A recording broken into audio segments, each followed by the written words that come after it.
ربی، تمام تعریفات اللہ وحدہ لا شریک خالق کائنات مالک ارض و سماوات کے لیے سزاوار، انکت درود و سلام تمام انبیاء کرام کے لیے، بالخصوص محمد عربی جناب رسول اللہ صلی اللہ علیہ وسلم کی ولایت اور پیغام، تحمید و تسلیم اور حمد و صلات کے بعد آج کے اس پروگرام کو اعلان کے ذریعے ہم تمام لوگ بخوبی جانتے ہیں، اس پروگرام کا عنوان انتہائی پرتجسس ہے، قابل سماعت ہے۔ الحمدللہ انتظار کی وہ گھڑی ختم ہوئی، پروگرام کا وقت ہوا، لہذا بلا کسی تمہید کے میں مہاراشٹر کے مشہور قاری عبدالمتین فیضی صاحب کو بڑے ہی احترام کے ساتھ مدعو کرتا ہوں کہ وہ تلاوت کلام کے ذریعے اس وقت کا آغاز کریں۔ قاری عبدالمتین فیضی صاحب جو جامعہ محمدیہ منصورہ کے نہ صرف استاد ہیں بلکہ ملک کی ایک مشہور شخصیت قاری عبدالصمد فیضی صاحب، جن سے اس مالیگاؤں ہی نہیں بلکہ دیگر شہروں کے قراء نے فیض حاصل کیا ہے، آپ ان کے بیٹے ہیں۔ اللہ رب العالمین آپ کے والد محترم کو غریق رحمت کرے۔ میں بڑے ہی ادب اور احترام کے ساتھ موصول کو آواز دیتا ہوں، تلاوت کلام پاک کے ذریعے اس وقت کا آغاز کریں۔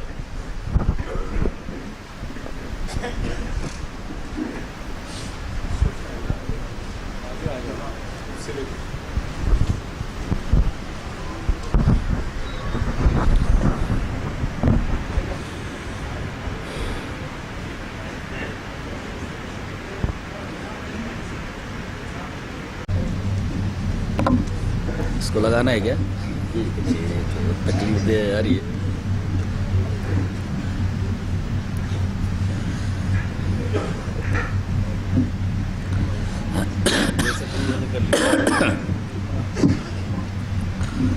السلام علیکم ورحمۃ اللہ وبرکاتہ۔ ان الحمد للہ نحمده ونستعینه ونستغفره ونعوذ باللہ من شرور انفسنا من سیئات اعمالنا، من يهده اللہ فلا مضل له ومن يضلل فلا هادی له، واشهد ان لا الہ الا اللہ وحدہ لا شریک له، واشهد ان محمدا عبده ورسوله۔ یا ایها الذین آمنوا اتقوا اللہ حق تقاته ولا تموتن الا وانتم مسلمون۔ یا ایها الناس اتقوا ربکم الذی خلقکم من نفس واحدة وخلق منها زوجها وبث منهما رجالا كثيرا ونساء واتقوا الله الذی تساءلون به والأرحام ان اللہ كان علیکم رقیبا۔ یا ایها الذین آمنوا اتقوا اللہ وقولوا قولا سدیدا یصلح لکم اعمالکم ویغفر لکم ذنوبکم ومن یطع اللہ ورسولہ فقد فاز فوزا عظیما۔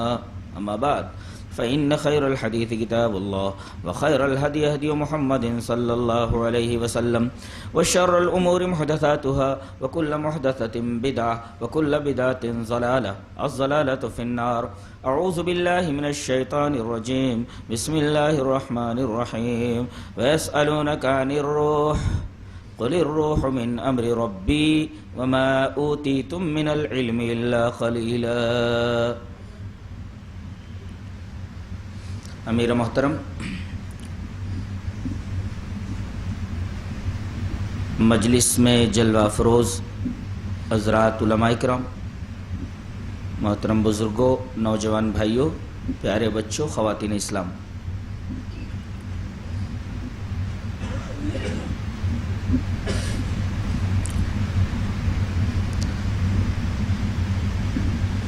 ابتدائے خطاب میں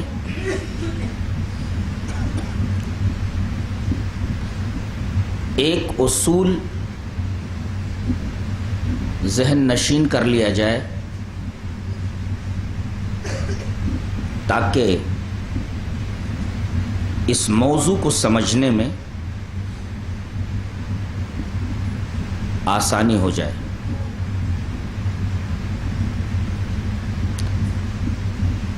اصول یہ ہے کہ عقل کا دائرہ محسوسات ہیں،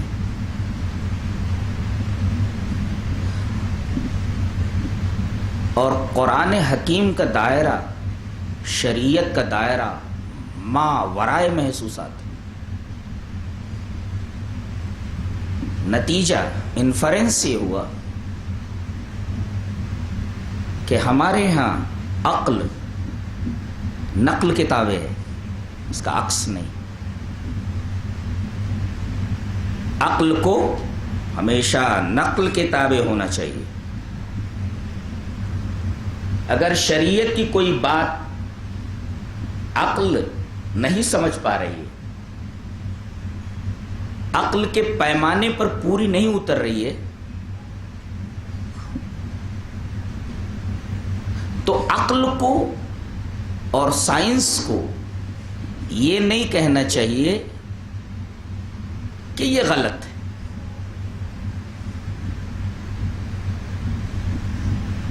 بلکہ یہ کہنا چاہیے کہ یہ ہماری سمجھ سے باہر ہے۔ غالباً اسی اصول کی طرف اقبال نے بھی اشارہ کیا ہے کہ گزر جا عقل سے آگے کہ یہ نور چراغ راہ ہے، منزل نہیں ہے۔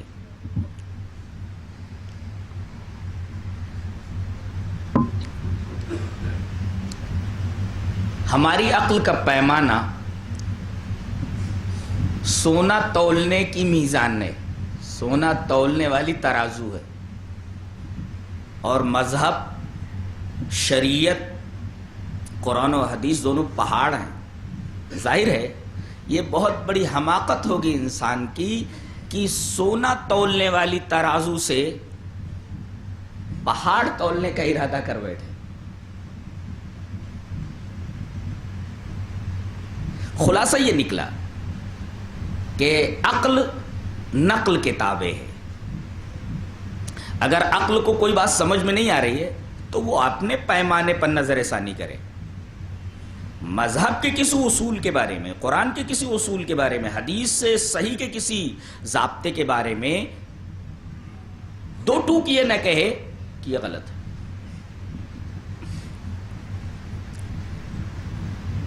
اس کو میں ایک مثال سے ثابت کرتا ہوں۔ بیت المقدس بن رہا ہے، ظاہر ہے کہ اس عظیم الشان مسجد کے بنانے کے لیے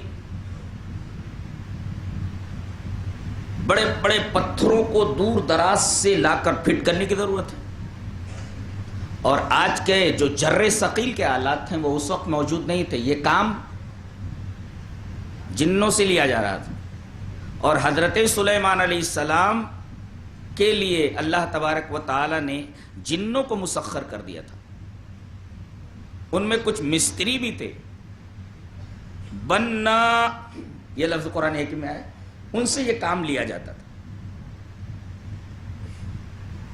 بیت المقدس کا کام ابھی پائے تکمیل کو نہیں پہنچا، اسی دوران اللہ تبارک و تعالیٰ کی طرف سے حضرت سلیمان علیہ السلام کا بلاوا آ گیا، موت آ گئی۔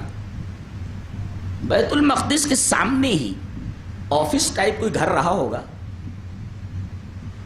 شیشے کے پینلز ہوں گے۔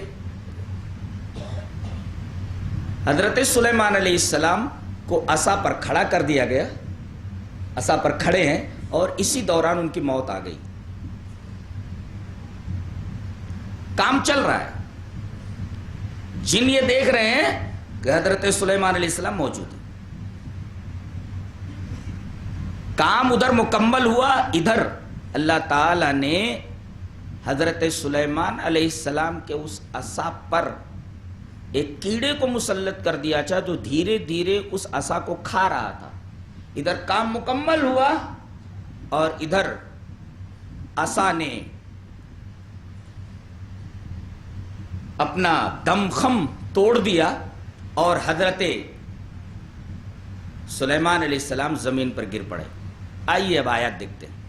اللہ نے فرمایا فلما قضینا علیہ الموت ما دلہم علی موتہ الا دابۃ الارض تأکل من سأتہ فلما خر تبینت الجن ان لو کانوا یعلمون الغیب ما لبثوا فی العذاب المہین.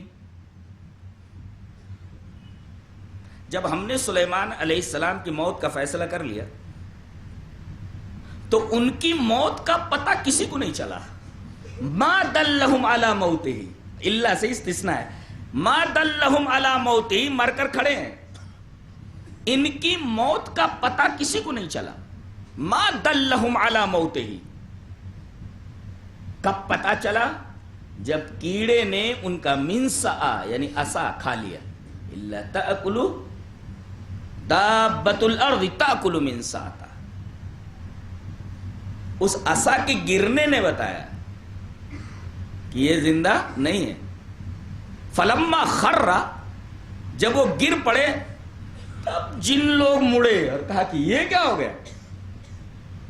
خام کام میں الجھے ہوئے تھے. اگر ہم کو معلوم ہو جاتا کہ یہ پہلے سے مرے پڑے ہیں تو ہم کام جوڑ کر کے بھاگ گئے ہوتے. فلما خر، جب وہ گرے تو تبینت الجن، تب جنوں کو معلوم ہوا. کہنے لگے اللو کانوا یعلمون الغیب، کاش کہ ہمیں غیب معلوم ہوتا تو ما لبثوا فی العذاب المہین، تو اس رسوا کن تکلیف میں مبتلا کائے کو رہتے، چھوڑ چھاڑ کر کے بھاگ گئے ہوتے. نقطہ یہ ملا کہ انسانوں کی ذات جنوں کو بھی غیب کا علم نہیں ہے. بعض لوگ یہ کہتے ہیں کہ بھئی ہمارے پاس موکل ہے، وہ بتا دیتا ہے کہ چیز کہاں رکھی ہوئی ہے. یہ بڑے بڑے جن موجود ہیں. سامنے ایک آدمی مر کر عصا کے اوپر کھڑا ہے، لیکن کسی جن کو یہ معلوم نہیں ہے کہ یہ شخص مر چکا ہے. قرآن حکیم یہ عقیدہ بیان کر رہا ہے کہ غیب کا علم اللہ کے علاوہ کسی کو نہیں، جنوں کو بھی نہیں. جہاں تک موکلین کے مسخر کرنے کا معاملہ ہے، اس کے پیچھے صرف اور صرف معاش ہے، معاد نہیں ہے. صرف اور صرف پیٹ ہے.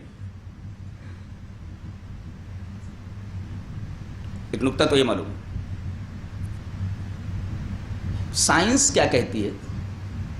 سائنس یہ کہتی ہے کہ ہندوستان میں 2 گھنٹے کے بعد اور دیگر ممالک میں 3 گھنٹے کے بعد لاش پر رائگر مورٹس شروع ہو جاتا ہے. رائگر مورٹس سمجھے؟ What is rigor mortis? سنو، معلوم ہے؟ لاش جب اکڑنے لگتی ہے تو لاش کے اکڑنے کو رائگر مورٹس کہا جاتا ہے. ہندوستان میں 2 گھنٹے کے بعد اور دیگر ممالک میں 3 گھنٹے کے بعد مرے ہوئے آدمی کے اوپر رائگر مورٹس شروع ہو جاتا ہے اور 12 گھنٹے تک پوری لاش اکڑ جاتی ہے. اب یہ مر کر عصا کے اوپر کھڑے ہوئے ہیں اور عرصے دراز تک کھڑے ہیں. سائنس یہ کہتی ہے، خاص طور سے میڈیکل سائنس، کہ قرآن حکیم کا یہ بیان صحیح نہیں ہے، اس لیے کہ رائگر مورٹس 2 گھنٹے کے بعد یا 3 گھنٹے کے بعد شروع ہو جاتا ہے. لاش اکڑ گئی ہے، یہ عصا پر کیسے کھڑی رہ سکتی ہے؟ غلط ہے. یہ قرآن حکیم کہتا ہے یہی صحیح ہے. تم اپنے پیمانے پر نظر ثانی کرو. تم سے غلطی ہو سکتی، مجھ سے غلطی نہیں ہوتی. کیوں؟ اس لیے کہ کسی سائنسداں کو فیکٹ تک پہنچنے کے لیے کئی مرحلوں سے گزرنا پڑتا ہے. پہلا مرحلہ ہائپوتھیسس کا ہے. What is the hypothesis? You know? نہیں معلوم. ہائپوتھیسس کا مطلب ہوتا ہے مفروضہ، ایک چیز فرض کر لی گئی، ایسا ہے، ایسا ہے، ایک ازمپشن ہوتا ہے، اسی کو ہم ہائپوتھیسس کہتے ہیں، اس کو مفروضہ کہتے ہیں، فرض کر لیا گیا. یہ پہلا مرحلہ ہے. دوسرا مرحلہ، اس مفروضے کے اوپر ایکسپریمنٹ کیا جاتا ہے، جس کو ہم تجربہ کہتے ہیں. یہ دوسرا مرحلہ ہے. پہلا مرحلہ ہے ہائپوتھیسس کا، مفروضے کا، دوسرا مرحلہ ایکسپریمنٹ کا، تجربہ کرتے ہیں، یہ مفروضہ ہے، تجربہ کرتے ہیں کیا ایسا ہے، تجربے کے بعد اسے لیب میں لے جاتے ہیں، لیبورٹری میں، یہ تیسرا مرحلہ ہے آبزرویشن کا، مشاہدہ کیا جاتا ہے وہاں۔ تو پہلا مرحلہ ہائپوتھیسس، مفروضہ، دوسرا مرحلہ ایکسپریمنٹ، تجربہ، تیسرا مرحلہ ہے لیب میں لے جا کے اس کو آبزرو کرنا، آبزرویشن، یہ مشاہدہ ہے۔ اب مشاہدے کے بعد یہی ایک نتیجہ بار بار آ رہا ہے، تو اب اس نتیجے کے اوپر پہنچنے کے بعد کہتے ہیں کہ اب ہمیں انفرنس مل گیا ہے، یہ نتیجہ ہے، یہ چوتھا مرحلہ ہے انفرنس کا۔ اس کے بعد پانچواں مرحلہ، اس انفرنس کو، اس نتیجے کو دیگر سائنسدانوں کے ہاں رکھا جاتا ہے، وہ غور کرتے ہیں، ان کے اس غور و فکر کو سسٹمائزیشن آف انفرنس کہتے ہیں، تنظیم نتائج، نتائج کو منظم کرتے ہیں، یہ نتیجہ، یہ نتیجہ، یہ سسٹمائزیشن آف انفرنس، تنظیم نتائج، نتائج کو منظم کرتے ہیں، اور جب تمام سائنسداں اس کو اوکے کر دیتے ہیں تو دیٹ از کالڈ فیکٹ، اس کو کہتے ہیں حقیقت۔ دیکھیے حقیقت تک پہنچنے کے لیے سائنس کو کن کن مراحل سے گزرنا پڑا، قرآن حکیم کو اور شریعت کو ان مراحل سے نہیں گزرنا پڑتا، وہ جو کچھ کہہ دیتا ہے وہی فیکٹ ہے۔ یہ فرق ہے عقل میں، سائنس میں، اور قرآن حکیم اور حدیث کے بیانات میں۔ رائگر مورٹس کی بات آ گئی ہے۔ اب دیکھیے لاشوں کے اکڑ جانے کا معاملہ میڈیکل سائنس کو بہت بعد میں معلوم ہوا کہ کتنے گھنٹے کے بعد ایسا ہوتا ہے، اور کہاں سے یہ رائگر مورٹس شروع ہوتا ہے۔ یہ میڈیکل فیکٹ ہے کہ رائگر مورٹس آئی لیڈز سے شروع ہوتا ہے، یہاں سے، پلکوں سے، ہاں، اور یہ حدیث سے ثابت ہے، حدیث اس طرح۔ وان ام سلمۃ رضی اللہ تعالی عنہا قالت دخل رسول اللہ صلی اللہ علیہ وسلم علی ابی سلمۃ وقد شق بصره فاغمزه ثم قال ان الروح اذا قبض تبعه البصر، رواہ ابن ماجہ فی کتاب الجنائز۔ حضرت امام ابن ماجہ رحمہ اللہ اس حدیث پاک کو ابن ماجہ شریف کتاب الجنائز کے اندر لائے، روایت صحیح ہے۔ حضرت ام سلمہ فرماتی ہیں کہ ابو سلمہ کا انتقال ہو گیا،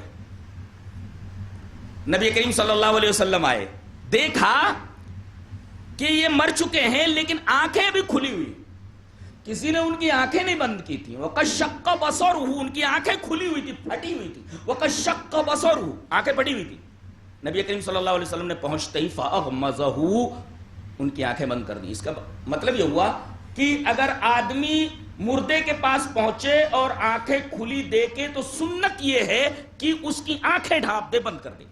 نبی کریم صلی اللہ علیہ وسلم نے حضرت ابو سلمہ کی آنکھیں بند کر دی، فَأَغْمَزَهُ، بند کر دیا آپ نے، ثم قال، پھر آپ نے ایک ضابطہ بتایا، کیا؟ ان الروح اذا قبض، جب روح قبض کی جاتی ہے تو تبعہ البصر، تو آنکھ اس کا پیچھا کرتی ہے۔ کہاں جا رہی ہے؟ یہ آنکھ اس وجہ سے کھلی رہتی ہے کہ یہ روح کا تعاقب کرتی ہے، جب یہ روح نکل کر کالبد خاکی سے نکلتی ہے، جسد عنصری سے باہر نکلتی ہے، تو آنکھ اس کا تعاقب کرتی ہے، اس کا پیچھا کرتی ہے۔ یہ حدیث سے ثابت ہے۔ نبی کریم صلی اللہ علیہ وسلم نے آنکھیں کیوں بند کی؟ کیا اشارہ اس بات کی طرف نہیں کہ حدیث سے بھی ثابت ہے کہ رائگر مورٹس آئی لیڈ سے شروع ہوتا ہے، آنکھ سے، پلکوں سے۔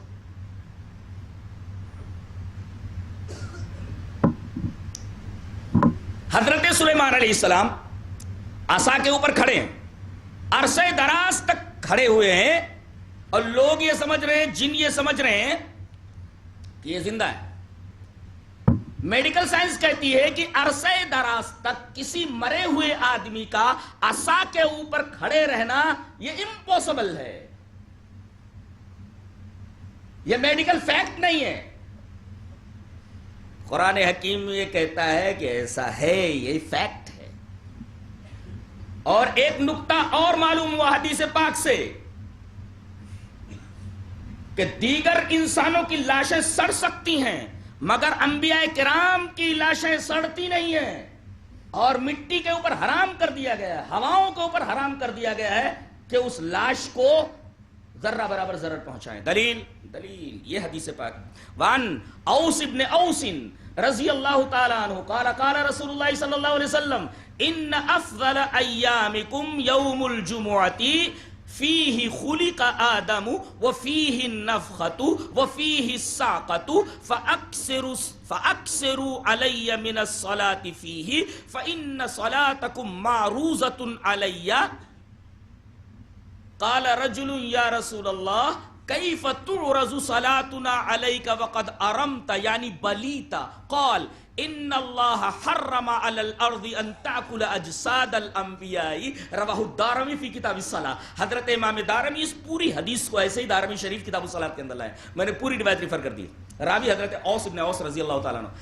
باپ کا بھی نام اوس ہے، بیٹے کا بھی نام اوس ہے. حضرت اوس فرماتے ہیں کہ نبی اکرم صلی اللہ علیہ وسلم نے ارشاد فرمایا کہ تمہارے تمام دنوں میں سب سے افضل دن جمعہ ہے.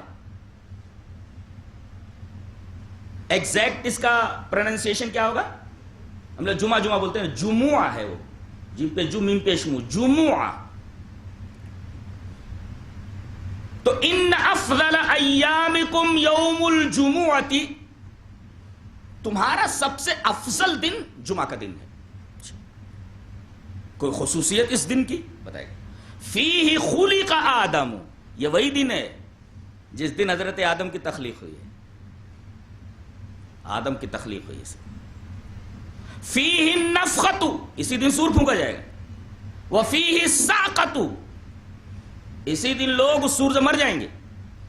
تو ایسا کرو، جمعہ کے دن خاص طور سے کثرت سے میرے اوپر درود بھیجو. فَأَكْثِرُوا عَلَيَّ مِنَ الصَّلَاةِ فِيهِ، جمعہ کے دن میرے اوپر کثرت سے درود شریف پڑھو. کیوں؟ فَإِنَّ صَلَاتَكُمْ مَعْرُوضَةٌ عَلَيَّ، تمہارا جو درود ہے وہ میرے اوپر پیش کیا جاتا ہے. کبھی بھی آدمی پڑھے، یہ نہیں ہے کہ جمعہ کے دن ہی پیش کیا جاتا ہے، یہ مطلب نہیں ہے اس کا. تمہارا درود میرے اوپر پیش کیا جاتا ہے. جمعہ کے دن کثرت سے درود بھیجو، میرے پاس کثرت سے پہنچے گا اس دن کا درود. ایک آدمی کھڑا ہوا، کہا کہ اللہ کے رسول ایک بات پوچھنی ہے. کہا کہ پوچھو. کہا کہ کیف تعرض صلاتنا علی، ہمارا درود آپ کے اوپر کیسے پہنچے گا؟ کہا کیوں؟ کہا کہ وقد ارمتا، آپ کا بدن تو سڑ گل جائے گا. خود ارمتا کی تفسیر فرمائی گئی یعنی بلیتا، آپ سڑ گل جائیں گے. تو آپ کے پاس ہمارا درود کیسے پہنچے گا؟ کیف تعرض صلاتنا علیک وقد ارمتا، ارمتا یعنی بلیتا، آپ سڑ گل جائیں گے. نبی کریم صلی اللہ علیہ وسلم نے فرمایا نہیں، ایسا نہیں ہے، تمہارا خیال غلط ہے. ان اللہ حرم علی الارض ان تاکل اجساد الانبیاء، اللہ تبارک و تعالی نے زمین کے اوپر حرام کر دیا ہے کہ وہ نبیوں کی لاشوں کو کھائے. اور ایک نقطہ اور بھی معلوم ہوا کہ انبیاء کرام کے ساتھ یہ معاملہ خصوصی ہے، بعض صالحین کے ساتھ بھی یہ معاملہ ہوتا ہے. جی حضرت عمر رضی اللہ تعالیٰ عنہ کے زمانے، فتح الباری میں ایک واقعہ ہے، حافظ ابن حجر نے لکھا ہے کہ کھدائی چالو تھی اور اس کھدائی کے دوران ایک لاش سامنے آ گئی. حضرت عمر رضی اللہ تعالیٰ عنہ نے فرمایا جلدی سے اس لاش کو چھپا دو، ہو سکتا ہے کسی نبی کی ہو سکتا ہے کسی نبی کی لاش ہو، اس کو چھپا دو، نہیں تو کہیں پوجا پاٹ نہ شروع ہو جائے. لوگوں کو کیا چاہیے؟ لوگوں کو کیا چاہیے؟ دین کی آڑ میں، دینداری کی آڑ میں دکانداری، یہ تو پہلے سے چلتی چلی آ رہی ہے. تو جلدی سے چھپا دو، کہیں پوجا پاٹ نہ شروع ہو جائے، یا آگے چل کر کے کہیں یہ شرک کا مرکز نہ بن جائے، شرک کا مظہر نہ بن جائے اور لوگ اللہ کو چھوڑ کر کے ان سے مانگنے لگے. چھپا دو جلدی سے. تو نقطہ یہ معلوم ہوا کہ انبیاء کرام کے اجساد کو، ان کے کالبد کو، ان کے اجسام کو مٹی نہیں کھاتی ہے، ہواؤں کا ان کے اوپر کوئی اثر نہیں ہوتا ہے. ان کی لاشوں کے اوپر رائگر مورٹس نہیں ہوتا. یہ فرق ہے عام انسانوں کی لاشوں پر اور حضرات انبیاء اکرام کی لاشوں کے اوپر. یہ رائگر مورٹس تم اپنی جیب میں رکھو, میڈیکل سائنس کی جیب میں رکھ دو. میں جو بول رہا ہوں وہی صحیح ہے. یہ قرآن حکیم کا بیان ہے. تم نیچر سے بحث کرتے ہو, میں سپر نیچر کی بات کر رہا ہوں. تمہاری عقل کا دائرہ محسوسات میں ماورائے محسوسات کی بات کر رہا ہوں.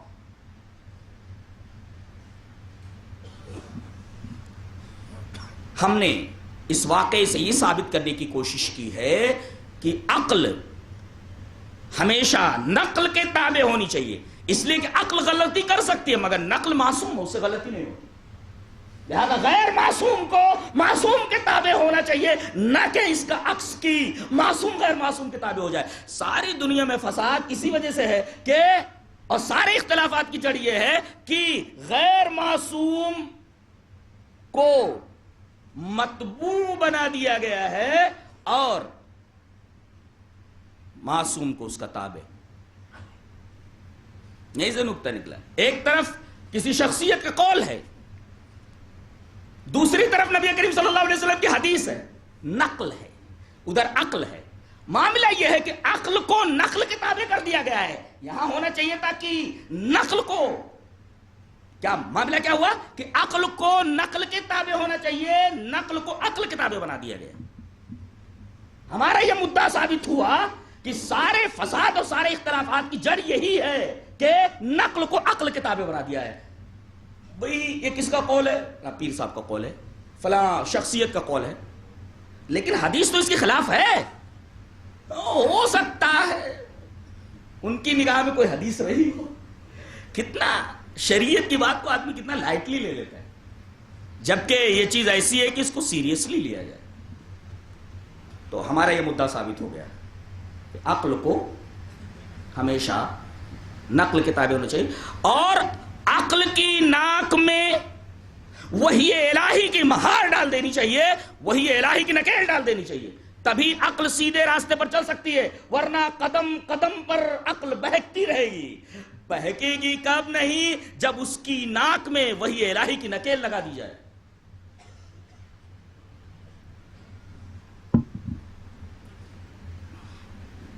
اس مدعا کے ثبوت کے بعد اب ہم آگے بڑھتے ہیں یہ بتانے کے لیے کہ اللہ تبارک و تعالی نے انسان کو بعد میں پیدا کیا, روح پہلے پیدا ہو گئی ہے. پہلے اس پر دلیل اور اس کے بعد روحیں رہتی کیسے ہیں جسم میں آنے سے پہلے, اس پر حدیث پاک.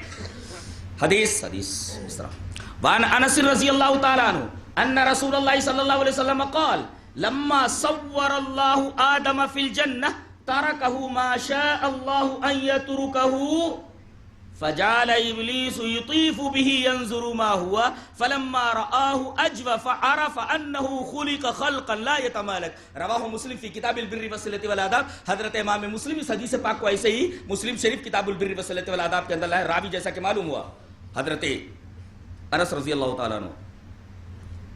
حضرت انس فرماتے ہیں کہ رسول اللہ صلی اللہ علیہ وسلم نے ارشاد فرمایا کہ اللہ تعالی نے جب جنت میں حضرت آدم کی صورت بنائی, دیکھیں پہلے تصویر بنا دی گئی مٹی سے, ہاتھ ناک کان پیر, یہ تصویر ہے حضرت آدم کی. یہ کہاں بنائی گئی؟ جنت کے اندر. اس کا مطلب ہم لوگ اصل کہاں کے رہنے والے ہیں؟ جنت. نکلوایا کس نے؟ وہی جس کو ہم نے دوست بنا رکھا ہے, شیطان نے. ہم جنت کے رہنے والے ہیں, اور اس نے ہمارے ماں باپ کو جنت سے نکلوا دیا. ایک آدمی گھر میں ہے اور سازش کر کے اس کو گھر سے نکلوا دیا گیا, ادھر ادھر گھومتا پھر رہا ہے. دوبارہ گھر سے نکلوا دینا یہ مشکل ہوتا ہے. گھر سے باہر نکل جائے دوبارہ گھر میں آنا یہ بہت ہی مشکل ہوتا ہے.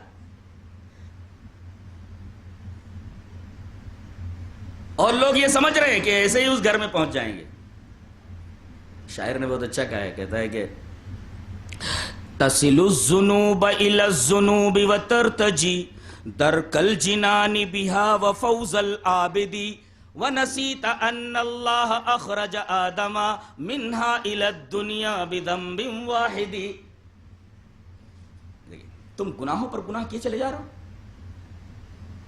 شیطان کی اداؤں کے اوپر فریفتہ ہو گئے ہو. تَصِلُ الذُّنُوبَ إِلَى الذُّنُوبِ وَتَرْتَجِي، گناہوں پر گناہ کیے چلے جا رہے ہو اور امید کر رہے ہو دھرکل جنان کہ جنت مل جائے گی. وَفَوْزَ الْعَابِدِ، اور جیسے ایک عابد کامیاب ہوتا وہ کامیابی آپ کو مل جائے گی. اور تم بھول گئے وَنَسِيتَ أَنَّ اللَّهَ أَخْرَجَ آدَمَ مِنْهَا إِلَى الدُّنْيَا بِذَنْبٍ وَاحِدٍ. تم بھول گئے کہ تمہارے باپ کو صرف ایک خطا کی وجہ سے جنت سے نکال باہر کیا گیا تھا. اب ایک غلطی کی وجہ سے اگر تمہارے ماں باپ کو جنت سے گھر سے باہر نکالا جا سکتا ہے تو ہزاروں گناہ کر کے تم جنت میں جانے کا ارادہ کیسے کر رہے ہو اور تمنا کیسے کر رہے ہو؟ تمہیں شرم نہیں آتی؟ کیا اس چیز کو بھول گئے جو قرآن بیان کرتا ہے، جو حدیث بیان کرتی؟ اب آئیے وہ حدیث جو پڑھی گئی مسلم کتاب البر کی اس کا ترجمہ دیکھ لیتے ہیں کہ حضرت انس فرماتے ہیں کہ رسول اللہ صلی اللہ علیہ وسلم نے ارشاد فرمایا کہ جب اللہ تعالیٰ نے جنت میں آدم کی شکل بنائی، صورت بنائی، ان کا پورا اسٹیچو بنا دیا، پورا کالبوت بن کر کے تیار ہوگا، پورا جسد بن گیا. اچھا اب شیطان آتا ہے. فجال ابلیس یطیف بہ، ایک نقطہ اور معلوم ہوا کہ ابلیس جنت میں آتا جاتا تھا. یہ پہنچا، دیکھا ایک پتلا وہاں جنت کے بیچوں بیچ رکھا ہوا ہے.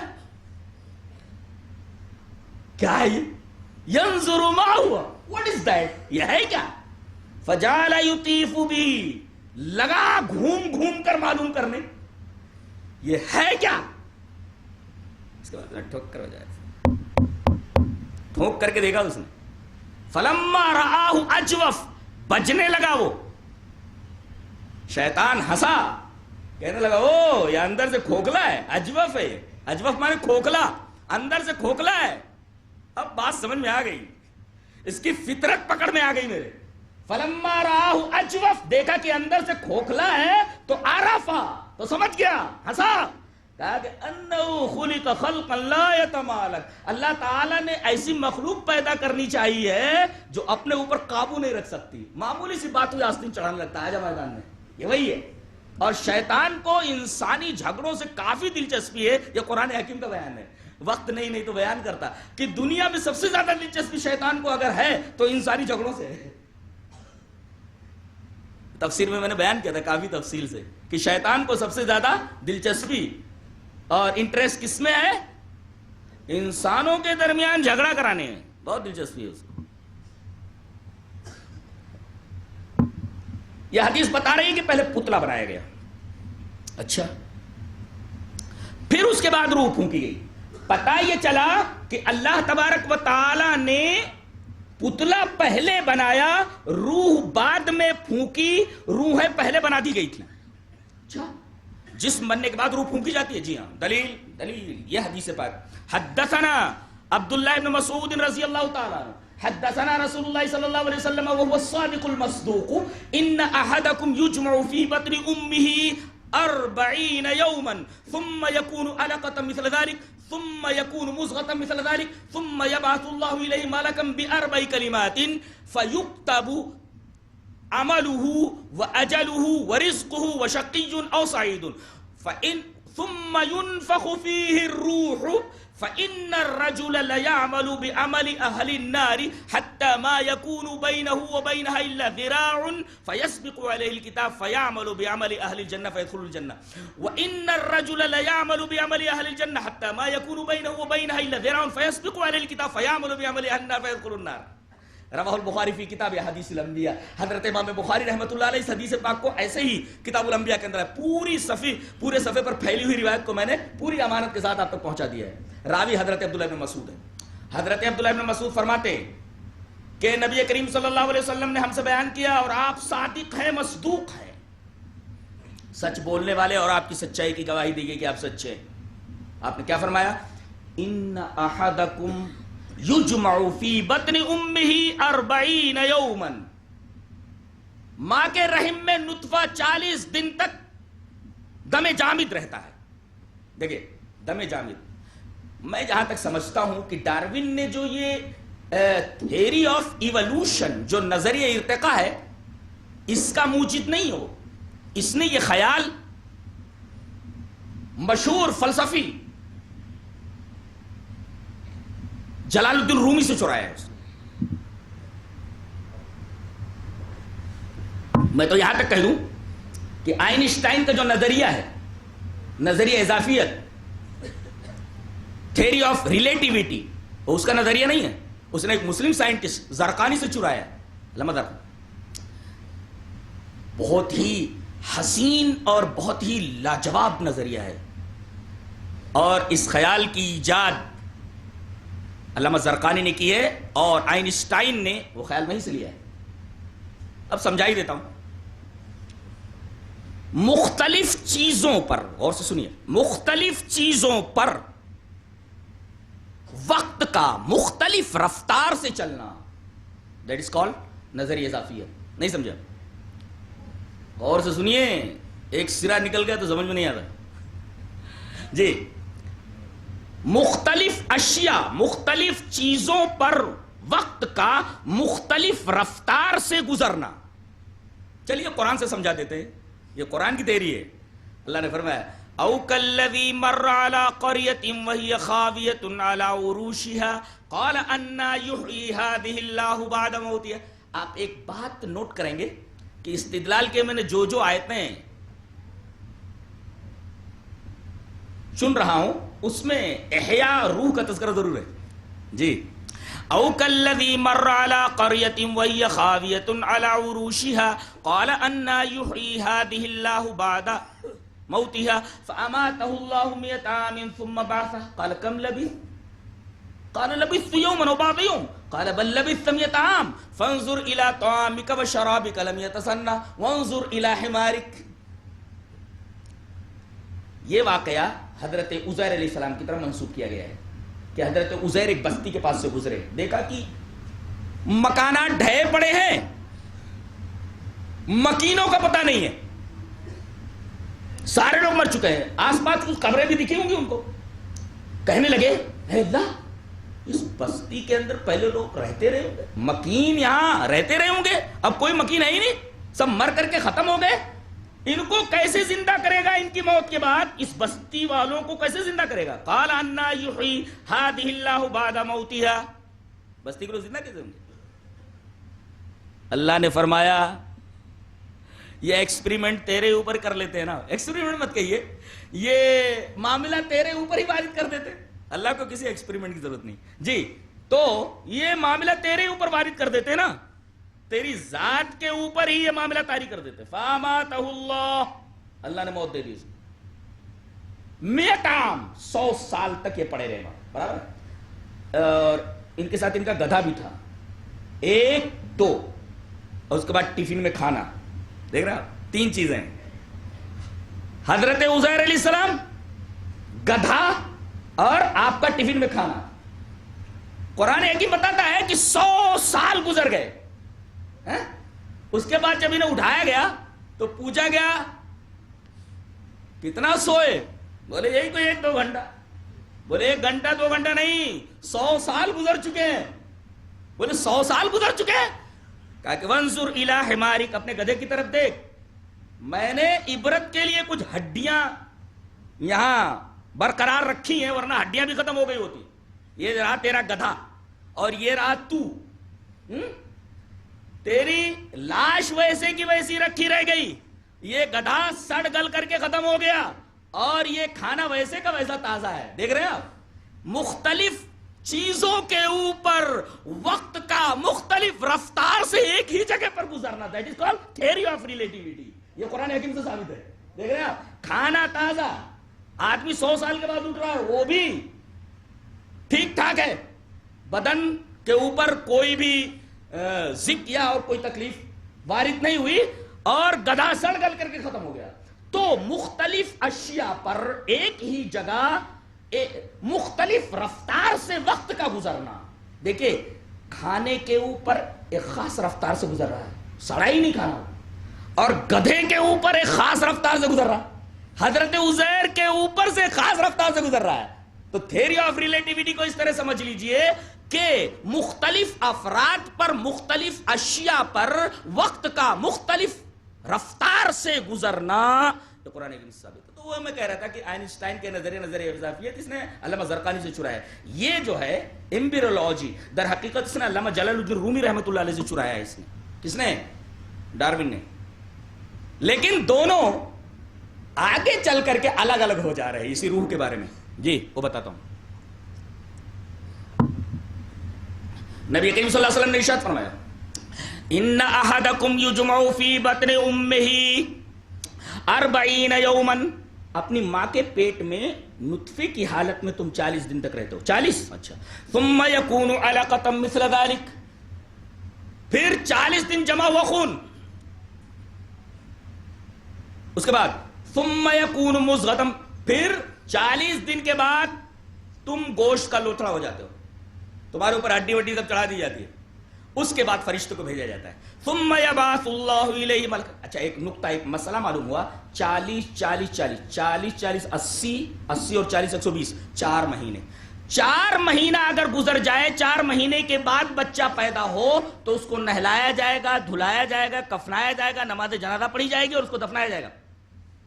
اور اگر 4 مہینے سے پہلے مر جائے تو پھر اس کو ویسے دفن کر دیا جائے گا. تو یہ 4 مہینہ ہے. علامہ البانی نے یہی کہا ہے اس حدیث کے آئینے میں. جیسے 4 مہینہ گزرا اللہ تعالیٰ ایک فرشتوں کو بھیجتا ہے. کہتا لکھ. کہتا کیا لکھوں؟ کہا کہ پہلے 3 چیزیں لکھ شروع میں. کیا؟ اجل لکھ, کب تک زندہ رہے گا یہ. عمل لکھ, کیا کیا کرے گا یہ. رزق لکھ, کتنا کھائے گا یہ. کتنا کھائے گا وہ لکھ دے. کب تک زندہ رہے گا وہ لکھ دے. اور کیا عمل کرے گا وہ لکھ دے. اور آخر میں نتیجہ بھی لکھ دے کہ یہ جنت میں جائے گا کہ جہنم میں جائے گا. شقی او سعید, یہ شقی ہوگا کہ سعید ہوگا. اس لیے کہ شقی جہنم میں. فاما الذین شقوا ففی النار. جو شقی ہوگا وہ جہنم میں. تو لکھ دے کہ کون جنتی اور کون جہنمی ہے, یہ بھی لکھ دے. اور یہ لکھ اب پھونک دے اس کے اندر روح. ثم ينفخ فيه الروح. یہ سما تراخی کے لیے آتا ہے. ایک کام پہلے ہو جائے اس کے بعد جو کام ہوتا ہے بیچ میں سما آتا ہے. یہ عربی کا ضابطہ ہے. اس کا مطلب یہ ہوا کہ پہلے بدن انسانی کو رحم مادر میں بنا دیا جاتا ہے. جب پورا بن چکتا ہے اس کے بعد وہ روح جس کے اوپر اس جسم کا نمبر لکھا ہوا ہے اس کو ایک عالم سے, جس عالم کا نام عالم ارواح ہے, اس روح کو چھوڑ دیا جاتا ہے اور وہ فرشتہ اس روح کو اس کے کالبد میں اور اس کے جسد کے اندر, اس کے جسم کے اندر ڈال دیتا ہے.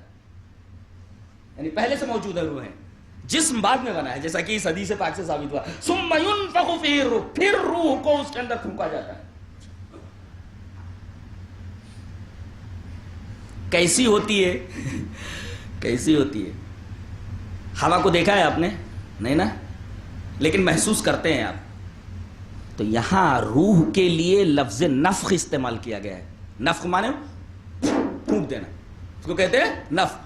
حضرت اسرافیل علیہ السلام کے بارے میں یہی کہا گیا ہے کہ وہ ناقور کے اندر, ناقور فَإِذَا نُقِرَ فِي النَّاقُورِ یا سور, اس کے اندر جو ہوا ڈالیں گے اس ہوا کے لیے لفظ نفخ استعمال کیا گیا ہے. لیکن یہ تقریب الفہم کے لیے. روح ایسی نہیں ہے. ہوا دکھائی نہیں دیتی مگر محسوس ہوتی ہے, لیکن روح دکھائی بھی نہیں دیتی, محسوس بھی نہیں ہوتی ہے. فرق ہے ہوا میں اور روح میں. یہ ہم نے لفظ نفخ سے استدلال کیا ہے. ثم ينفخ فيه الروح. اگر کوئی پوچھے کہ وہ کیسی ہو سکتی ہے تو آپ تقریب الفہم کے لیے کہہ سکتے ہیں کہ ہوا دکھائی نہیں دیتی مگر محسوس ہوتی ہے, مگر روح بالکل اس سے الگ ہے کہ وہ دکھائی بھی نہیں دیتی اور محسوس بھی نہیں ہوتی. یہ فرق ہے ہوا میں اور روح میں. میں نے لفظ نفس سے اسے استدلال کیا. اس کے بعد آپ نے فرمایا چونکہ لکھ دیا گیا کہ بیسی جنت میں جانا ہے جہنم میں جانا ہے. ایک آدمی فَإِنَّ الرَّجُلَ لَيَعْمَلُ بِعَمَلِ أَهْلِ النَّارِ. ایک آدمی جہنمیوں کے عمل کرتا رہتا ہے. مرنے سے پہلے اس کے درمیان اور جہنم کے درمیان 1 ہاتھ کا فاصلہ رہ جاتا ہے. ذرا میں ٹپ آف فنگر سے لے کر کے یہاں تک, ایلبو تک, ایلبو کی یہ جو ہے یہاں تک ایک ہاتھ کا فاصلہ رہ جاتا ہے، فیسبق علیہ الکتاب، یہ جو لکھ دیا گیا غالب آ جاتا ہے اس کے اوپر، اور وہ جنتیوں کے عمل کرنے لگتا ہے، جنت میں پہنچ جاتا ہے۔ ایک نقطہ اور معلوم ہوا کہ اعتبار خاتمے کا ہے، الاعتبار بالخواتیم، زندگی بھر آدمی اچھا عمل کرتا رہے، ضروری نہیں کہ اس کی موت جنتی آدمی کی طرح ہو، اعتبار خواتیم کا ہوتا ہے۔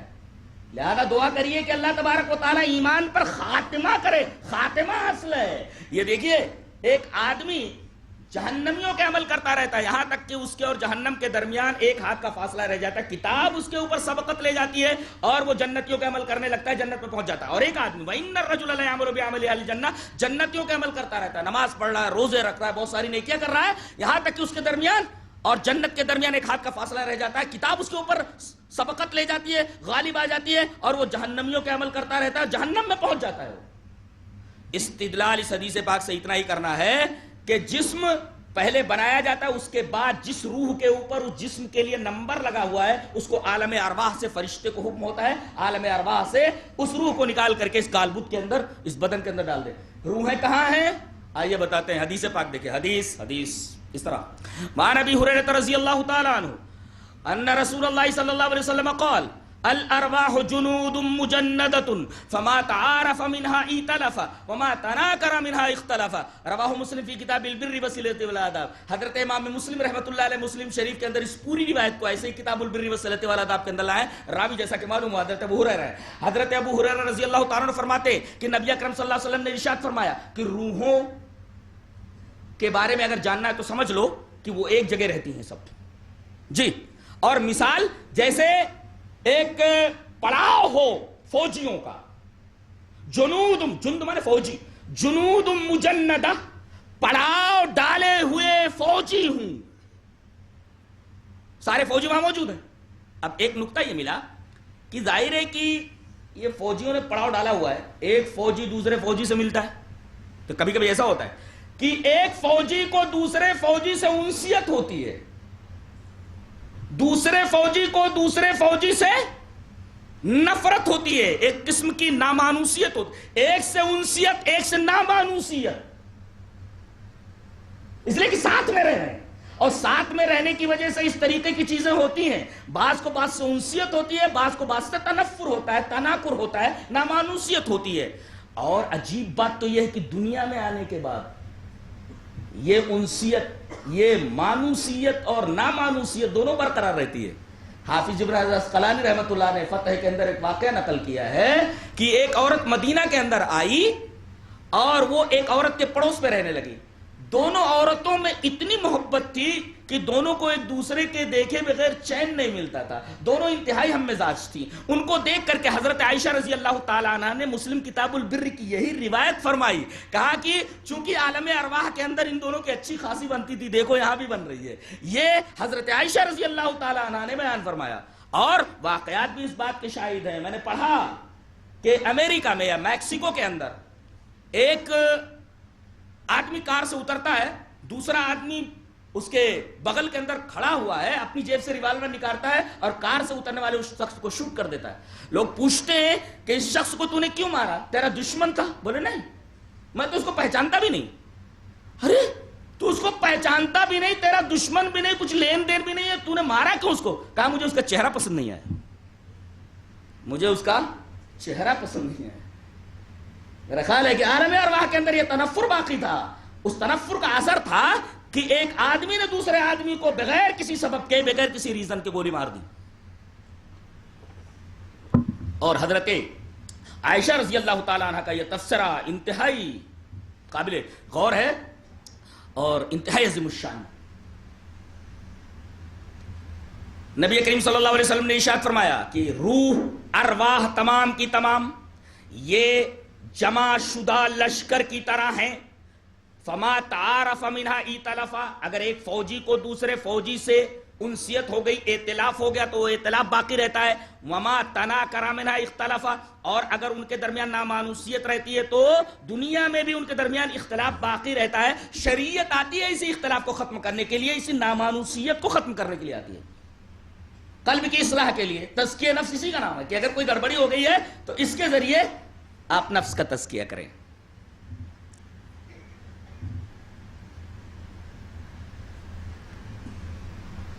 اب آگے بڑھتے ہیں. یہ ہے کیا؟ یہ ہے کیا؟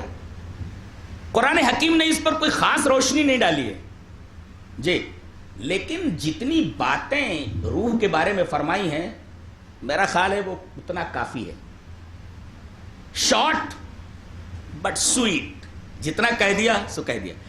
اس کے آگے کچھ سوچنے سمجھنے کی اور غور کرنے کی ضرورت ہی نہیں ہے. چلیے وہ آیات دیکھ لیتے ہیں، آیت کریمہ دیکھتے ہیں، اور اس آیت کریمہ کی شرح میں نبی کریم صلی اللہ علیہ وسلم کی حدیث دیکھتے ہیں جسے امام بخاری رحمۃ اللہ علیہ کتاب العلم کے اندر لائے. پہلے آیت دیکھتے ہیں.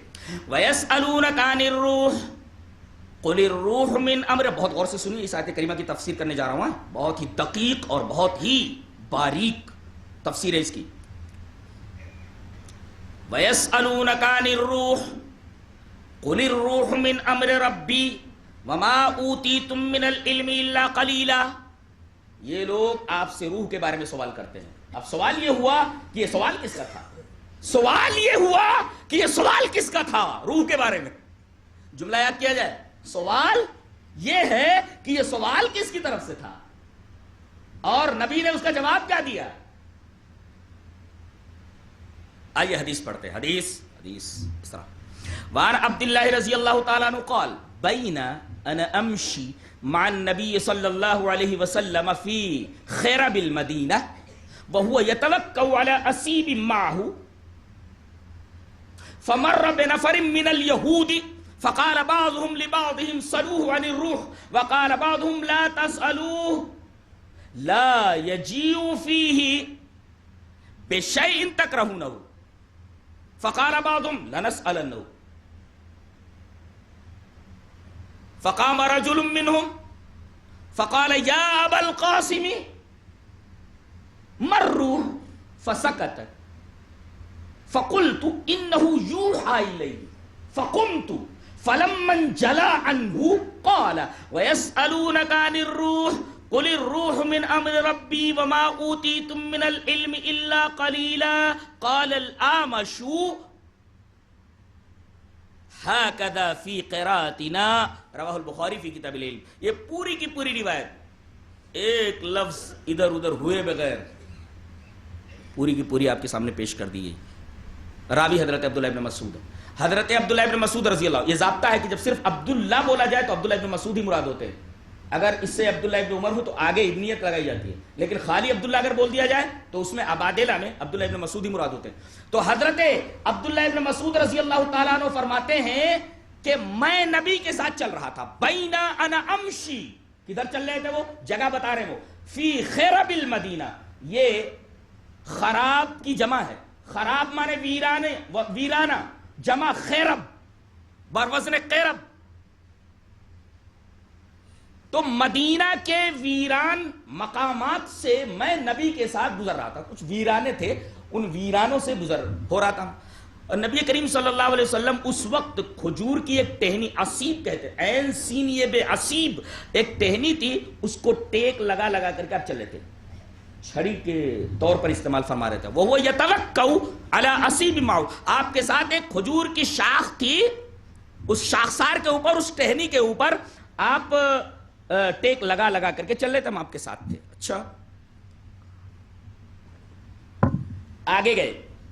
فمر بنفر من اليهود، وہاں کچھ یہودی بدماش بیٹھے ہوئے تھے،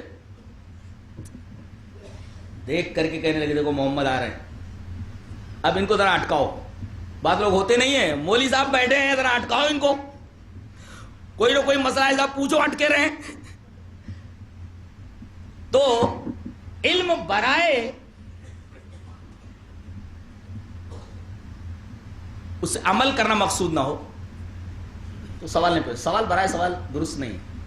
سوال برائے علم ہونا چاہیے، سوال برائے عمل ہونا چاہیے. یہ آ رہے دیکھو ان کو اٹکاؤ، کوئی ایسا مشکل مسئلہ پوچھو کہ اٹک جائیں یہ، تاکہ ان کے ساتھ جو لوگ چل رہے ہیں نا ان کے اوپر وعدے ہو جائے کچھ جانتے وانتے نہیں ہیں، خواہ مخواہ نبوت کا دعویٰ ٹھونک رکھا ہے.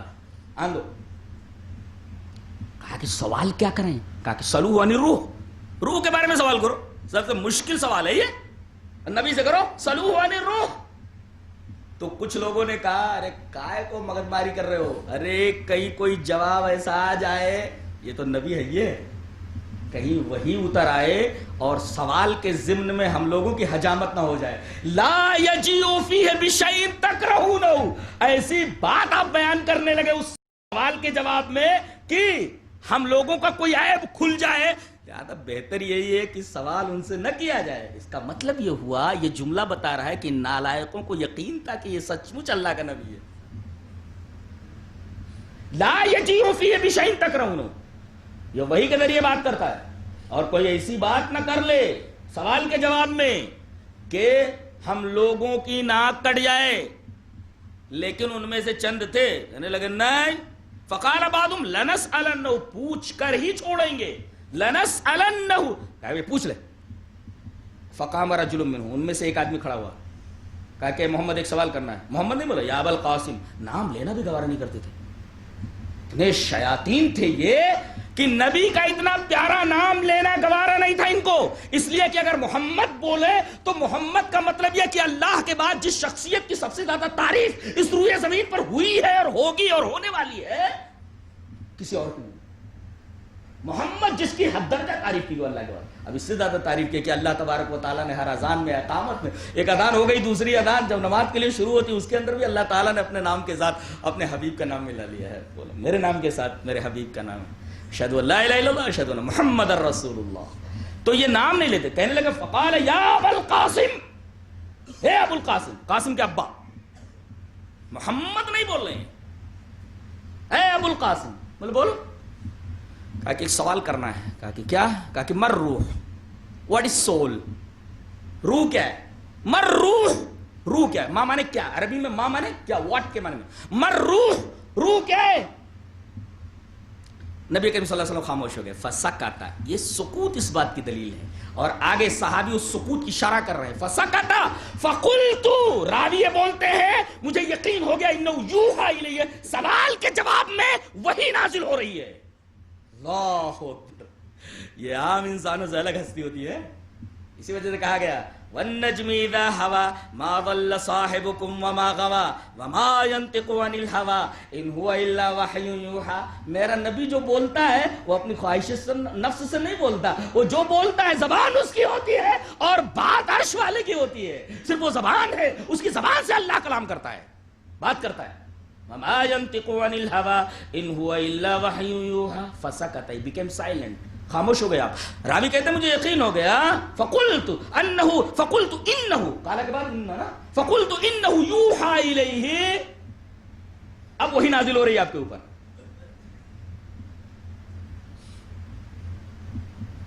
کہتے فلمن جلا عنہ، جب روح کا سوال کیا گیا اور نبی کریم صلی اللہ علیہ وسلم پر وحی اترنے لگی،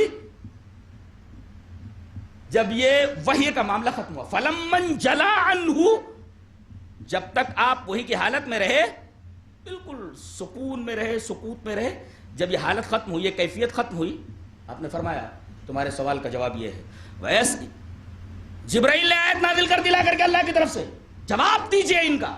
ایک امی جواب دے رہا ہے اور اتنا حسین جواب ہے قرآن حکیم کا کہ اس سے بہتر جواب ہو ہی نہیں سکتا. اس لیے کہ سامنے والا خاموش ہو گیا ہے. اگر اس کو کچھ اعتراض ہوتا تو اعتراض ضرور کرتا. اس کا مطلب انہیں سوال کا جواب مل گیا ہے. سوال کے جواب میں سوال کرنے والے سائلین کی خاموشی اس بات کی دلیل ہے کہ انہیں جو کچھ پوچھنا تھا وہ پوچھ چکے، ان کا جواب مل چکا. نہیں تو اعتراض کرتے، اعتراض نقل کیا جاتا، سوال پر سوال کیا جاتا. لیکن یہاں سوال کے جواب میں وہ خاموش ہے. وَيَسْأَلُونَكَ عَنِ الرُّوحِ، یہ آیت کریمہ دلیل میں پیش کی گئی. تمہارے سوال کا جواب یہ ہے جو اللہ دے رہا ہے. ایک امی سے دنیا کے سب سے مشکل مسئلے کے بارے میں سوال کیا جا رہا ہے. اللہ اکبر.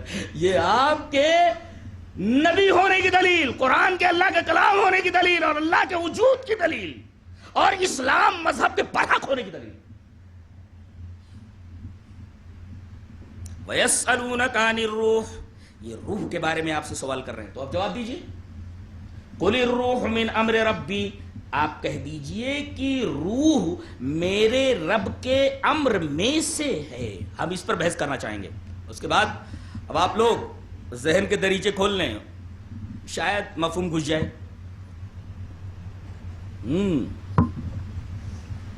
قرآن حکیم کی اس آیت کے اوپر ہم آسانی سے گزر جاتے ہیں، لیکن جو الفاظ استعمال کیے گئے ان کے اوپر غور کر لیا جائے تو روح کی حقیقت سمجھ میں آ جاتی ہے، جتنا سمجھنا ہے۔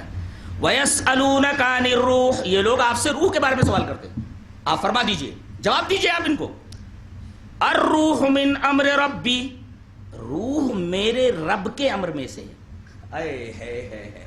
یہ نہیں کہا گیا اللہ کے امر میں سے ہے، یہاں اللہ کا ذاتی نام آ جانا چاہیے تھا، صفاتی نام میں سے کوئی بھی نام آ سکتا تھا۔ سوال یہ ہے کہ جواب میں اللہ تبارک و تعالی کا جو صفتی نام ہے وہ رب کیوں لایا گیا؟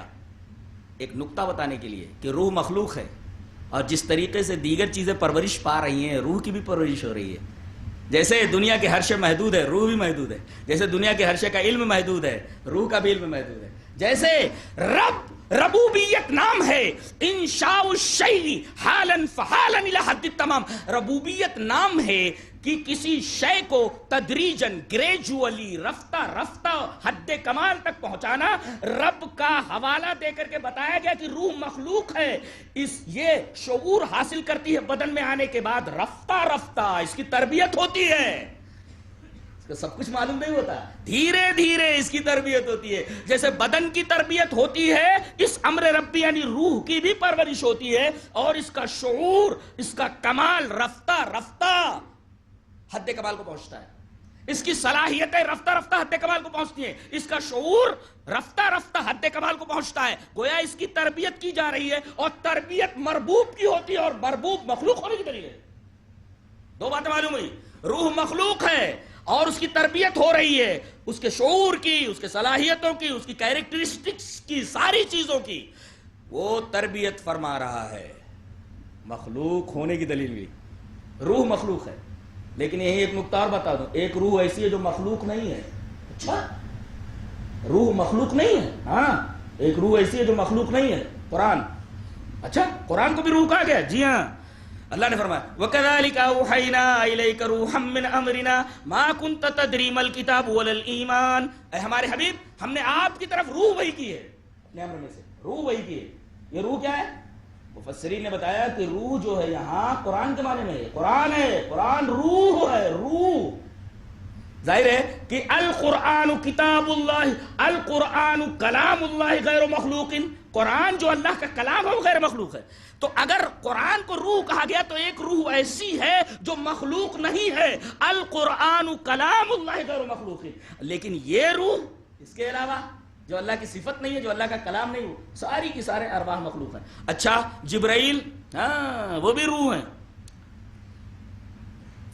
نزل به الروح الامین علی قلبک لتکون من المنذرین، حضرت جبرائیل علیہ السلام کو بھی روح کہا گیا ہے۔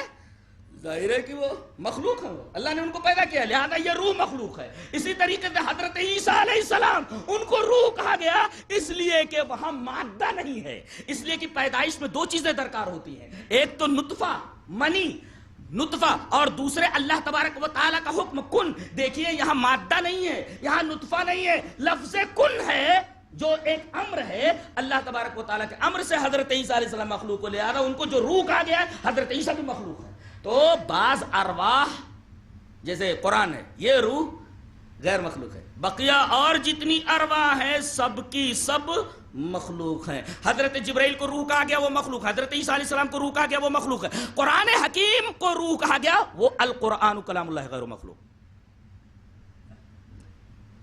اور ایک بات اور بتا دیتا ہوں، یہ نقطہ لے کر کے جاؤ اس محفل سے، اور عجیب و غریب نقطہ ہے، شاید آپ کو کہیں نہ ملے، اور امام رازی نے اس قول کو سدی کی طرف منسوب کیا، اور وہ قول مجھے بے حد پسند آیا۔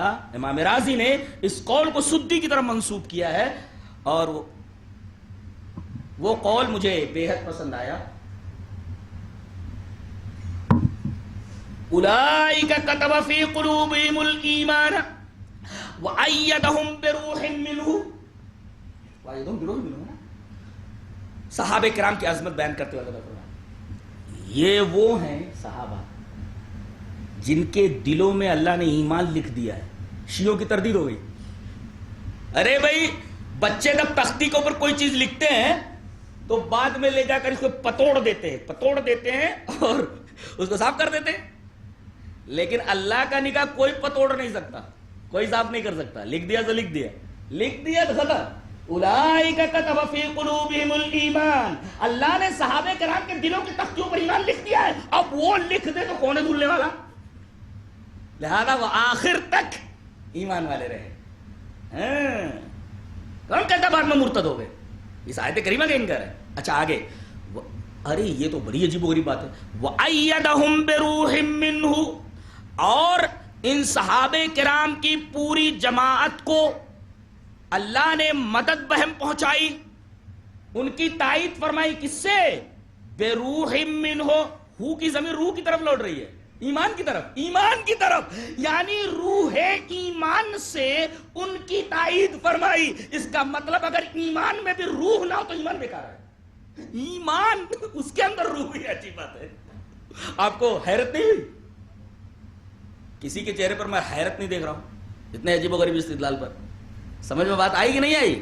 ایک ہے ایمان جو جنت میں لے جائے گا, اور اس ایمان کی بھی ایک روح ہے. اسی وجہ سے سدی نے کہا کہ ہو کی ضمیر ایمان کی طرف لوٹ رہی ہے. یعنی اللہ تعالیٰ نے ان کے ایمان کے اندر روح ڈال دی تھی, یہ روح برابر رہی. اس کا مطلب ایمان میں روشنی ہو ہی نہیں سکتی جب تک کہ اس کے اندر روح موجود نہ ہو. نقطہ یہ نکلا ادب کا بھی کہ روح یہ زندگی کا تلازمہ ہے, ایک پراسراریت کا تلازمہ ہے. جہاں روح بولی جائے وہاں پر یہ سمجھا جائے کہ یہاں قوت مراد ہے, طاقت مراد ہے, یا یہ مسٹری مراد ہے. اس کے اوپر پیچیدگیوں کا, اسرار کا دبیز پردہ پڑا ہوا ہے. گویا یہ روح یہ تلازمہ ہے طاقت کا, قوت کا, اور روشنی کا, زندگی کا, حرارت کا. قرآن حکیم کو روح اس وجہ سے کہا گیا کہ اگر انسان کے اندر آ جائے, کسی فرد کے اندر یہ روح آ جائے تو انسان زندہ ہو جائے, فرد زندہ ہو جائے. کسی معاشرے کے اندر قرآن آ جائے تو معاشرہ زندہ ہو جائے. کسی ملک کے اندر یہ روح آ جائے, قرآن آ جائے تو وہ ملک زندہ ہو جائے. اور اگر نکل جائے تو انسان, معاشرہ, فرد یہ چلتی پھرتی لاش کے سوا کچھ بھی نہیں ہے. اور اعتبار روح کا ہوتا ہے. شاعر نے بہت اچھا کہا, مجھے یہ ڈر ہے دل زندہ تو نہ مر جائے کہ زندگانی عبارت ہے تیرے جینے سے. اب دیکھیے, وَيَسْأَلُونَكَ عَنِ الرُّوحِ قُلِ الرُّوحُ مِنْ أَمْرِ رَبِّي, یعنی روح مخلوق ہے اور دھیرے دھیرے اس کے شعور کو, اس کی صلاحیتوں کو حد کمال تک لے جایا جا رہا ہے. مربوب ہے, یہ مخلوق ہے. اچھا اس کو اور کھول کر کے سمجھایا جائے. امر مانے حکم. میں امر کو کیسے سمجھاؤں؟ پہلے ایک مثال دیتا ہوں تقریب الفہم کے لیے. یہ آنکھیں ہیں میری دونوں, برابر ہے, دیکھ رہے ہیں, آنکھیں ہیں, یہ جسم ہے, یہ میری دونوں آنکھیں جسم ہیں. اس کی توجیہ تو ہو سکتی ہے. What is eye, what is an eye, یہ آنکھ کیا ہے, آپ توجیہ کر سکتے ہیں کہ آنکھ کیا ہے. لیکن پوچھا جائے کہ بینائی کیا ہے, آپ توجیہ نہیں کر سکتے. تو آنکھ جسم ہے, اس کے اندر بینائی روح ہے. تقریب الفہم کے لیے, ذہن کو قریب کرنے کے لیے کہ میں روح کو سمجھانے جا رہا ہوں کہ روح ہے کیا. آنکھ یہ مادہ ہے, جسم ہے, بینائی اس کے اندر ڈال دی. آنکھ موجود ہو مگر بینائی نہ ہو تو آدمی دیکھ نہیں سکتا. اس کا مطلب یہ ہوا کہ آنکھ کی روح بینائی ہے. اگر بینائی آنکھ سے نکال دی جائے تو آنکھ بے معنی ہے. ایسے ہی کسی چیز کے اندر سے روح نکال دی جائے وہ شے بے معنی ہے. یہ نقطہ نکلا. اب دوسری مثال, پاور لوم سے نا لگے ہوئے, 24 لوم 36 لوم لگے ہوئے, مشینیں ہیں سب کپڑا بننے کے لیے. یہ مشینیں مادی ہیں. اب پوچھا جائے کہ لوم کیا ہے, آپ توجیہ کر سکتے ہیں. لیکن ایک چیز آتی ہے, بٹن دباتے ہیں, کھٹ, یہ کھٹ یام رہے, یہ کھٹ.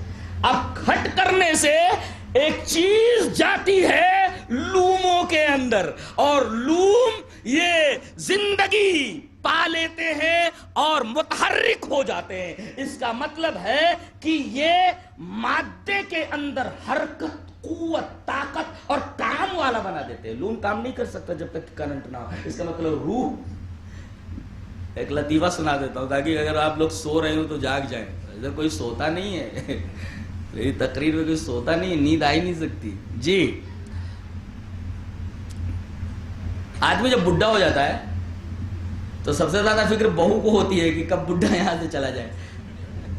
بہو جی ابا چائے نہیں لائی بیٹا؟ لائی ابا لائی. دن بھر بڈھا ٹٹر کرتا رہتا ہے، مرتا بھی نہیں کپتا بھی نہیں.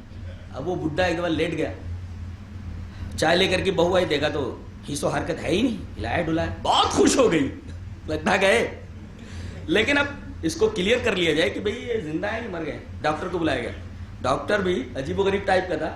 اس نے اس کا پیر دیکھا اور کہا کہ یہ اس کے پیر بالکل پہلے ہی کی طرح ہیں، ہاتھ بھی بالکل ٹھیک ٹھاک. آنکھوں کو پلٹ کر کے دیکھتا ہے، آئی لڈس کو، آنکھیں بھی بالکل ٹھیک ٹھاک ہیں. بہو نے جھنجھلا کر کے کہا ارے ڈاکٹر ساری چیزیں جب ٹھیک ٹھاک ہے تو کیا ہوا؟ بولے صرف جان نکل گئی ہے. صرف جان نکل گئی، اصل تھا، اصل چیز تو جان تھی نا. اس کے بعد تو بیکار ہو گیا بڈھا. جب تک روح تھی، جب تک جان تھی، تب تک یہ بڈھا زندہ تھا. نکلتے ہی وہ بیکار ہو گیا، اب تو کچھ بھی نہیں کر سکتا. تو اچھا یہ بتائیے کہ جب کرنٹ آ جاتا ہے اور لوم حرکت میں آ جاتا ہے، یہ بٹن دبانا یہ امر ہے. یہ امر، کوئی پوچھے کہ امر کیا ہے؟ بولے بٹن دبانا. بولے بٹن دبانا، ہاں یہ امر ہے. اللہ تعالیٰ نے حکم دے کر، تو کر کا مطلب بٹن دبا. Switch the fan off, switch the fan on, پٹ سے کہ یہ امر ہوا، حکم کر. اب اس کے بعد اس حکم سے جو چیز نکلی ہے وہ آج تک کسی کی سمجھ میں نہیں آئی. روح کیا سمجھ میں آئی؟ کرنٹ کسی کی سمجھ میں آیا؟ کسی کی سمجھ میں آیا؟ ہے تار سامنے ہے، دکھائی دیتا ہے نہیں؟ کھٹا ہے کہ میٹھا ہے کہ لال ہے کہ پیلا ہے، کوئی شکل نظر نہیں آتی. لیکن ہمیں معلوم ہے کہ اس تار کے اندر کوئی نہ کوئی چیز ہے جو حرکت دے رہی ہے لوموں کو. اگرچہ سمجھ میں نہیں آ رہی کہ کیا چیز ہے، اگرچہ سمجھ میں نہیں آ رہا ہے کہ وہ اس کی شکل کیا ہے، اس کی کیفیت کیا ہے، مگر ہم مانتے ہیں کہ وہ چیز ہے، اس لیے کہ لوم حرکت میں. یہیں سے معلوم ہوا کہ اگر قانون موجود ہے تو مقنن کا وجود ضروری ہے. اگر لوم چل رہے ہیں تو اس کا مطلب کرنٹ موجود ہے. یہ عالم چل رہا ہے، ایک تنظیم کے ساتھ چلانے والا موجود ہے. اللہ کے وجود کی دلیل معلوم ہے، لیکن کرنٹ سمجھ میں نہیں آتا. کرنٹ کیا ہے؟ تو کرنٹ جب سمجھ میں نہیں آتا تو روح کیا سمجھ میں آئے گی؟ وہ بھی اسی طرح ہے، نہیں سمجھ محسوس ہوتی ہے. یعنی ہے ایسا ہے یہاں، ایسے جسم کے اندر آدمی پوری زندگی اس کو اپنے اندر رکھتا ہے، لیکن زندگی بھر اس کی حقیقت سے آگاہ نہیں ہوتا. ایک تو پل رہی ہے یہ روح. دوسرے امر کا مطلب کیا سمجھائیں گے آپ؟ تقریباً بٹن دبا دینا. کوئی پوچھے what is the meaning of امر؟ بولے بٹن دبا دینا، سوئچ کا، سوئچ آن یا سوئچ آف. وہ بٹن جب دب جاتا ہے نا، سوئچ آف ہو جاتا ہے تو آدمی مر جاتا ہے، اور جب تک وہ آن رہتا ہے تب تک آدمی چلتا رہتا ہے. لہذا امر کو اگر یاد کرنا ہے تو سوئچ آف اور سوئچ آن دونوں یاد رکھیے تو سمجھ میں آ جاتا ہے جی. اور اللہ تبارک و تعالیٰ نے اپنی صفت کو اپنی طرف منسوب کیا. ربی نہیں کہا، ربی کہا ہے، میرے رب کے امر میں سے. ارے بٹن تو بہت ہیں، ان میں سے ایک بٹن ہے یہ. اللہ اکبر. یہ روح ایک ہی بٹن نہیں ہے. اللہ کے امروں میں سے بہت سارے امر، ایک امر ہے خالی ہے. تمہاری سمجھ میں نہیں آ رہا ہے یہ کائنات کیا سمجھو گے تم؟ تمہاری عقل کی بساط کیا ہے؟ قل الروح من امر ربی. ایک سمجھ میں آیا ہے، امر کا مطلب سمجھ میں آیا، رب سے مطلب سمجھ میں آیا. اور اگلا ٹکڑا وما اوتیتم من العلم الا قلیلا. دو باتیں معلوم ہوئی کہ روح کو علم دیا گیا ہے، انسان کو علم دیا جاتا ہے، اور دوسرے جو دیا گیا وہ محدود ہے. دو چیزیں معلوم ہے نا. وما اوتیتم من العلم الا قلیلا. تمہیں علم دیا گیا ہے تھوڑا، تو ایک ہے دیا جانا. یہ علم دیا کہاں سے گیا؟ اللہ کی طرف سے. اور کتنا دیا گیا؟ کم دیا گیا. اس کی مقدار بتائی گئی. پتہ یہ چلا کہ اللہ تبارک و تعالیٰ کی طرف سے علم ملتا ہے، علم محدود ہے. روح کو بھی جو علم دیا گیا وہ اللہ کی طرف سے دیا گیا، اور روح کو جو علم دیا گیا وہ علم محدود ہے، تھوڑا ہے. جیسے آدمی کو جو کچھ دیا جاتا ہے، آدمی محدود ہے، اس کا علم بھی محدود ہے. قرآن حکیم کا یہ تبصرہ بس کرتا ہے نہیں روح کے بارے میں.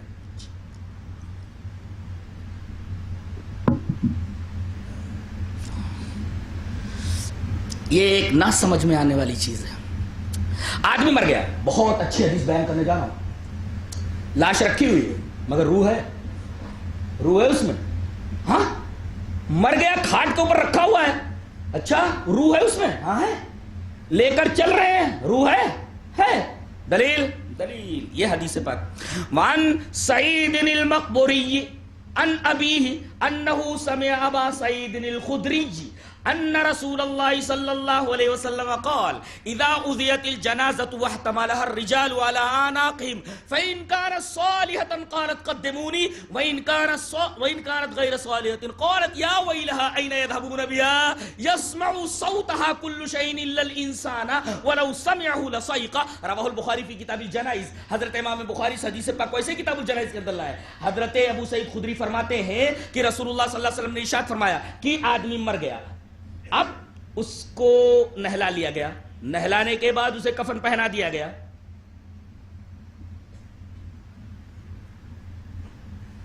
ایک بات اور بیان کر دوں,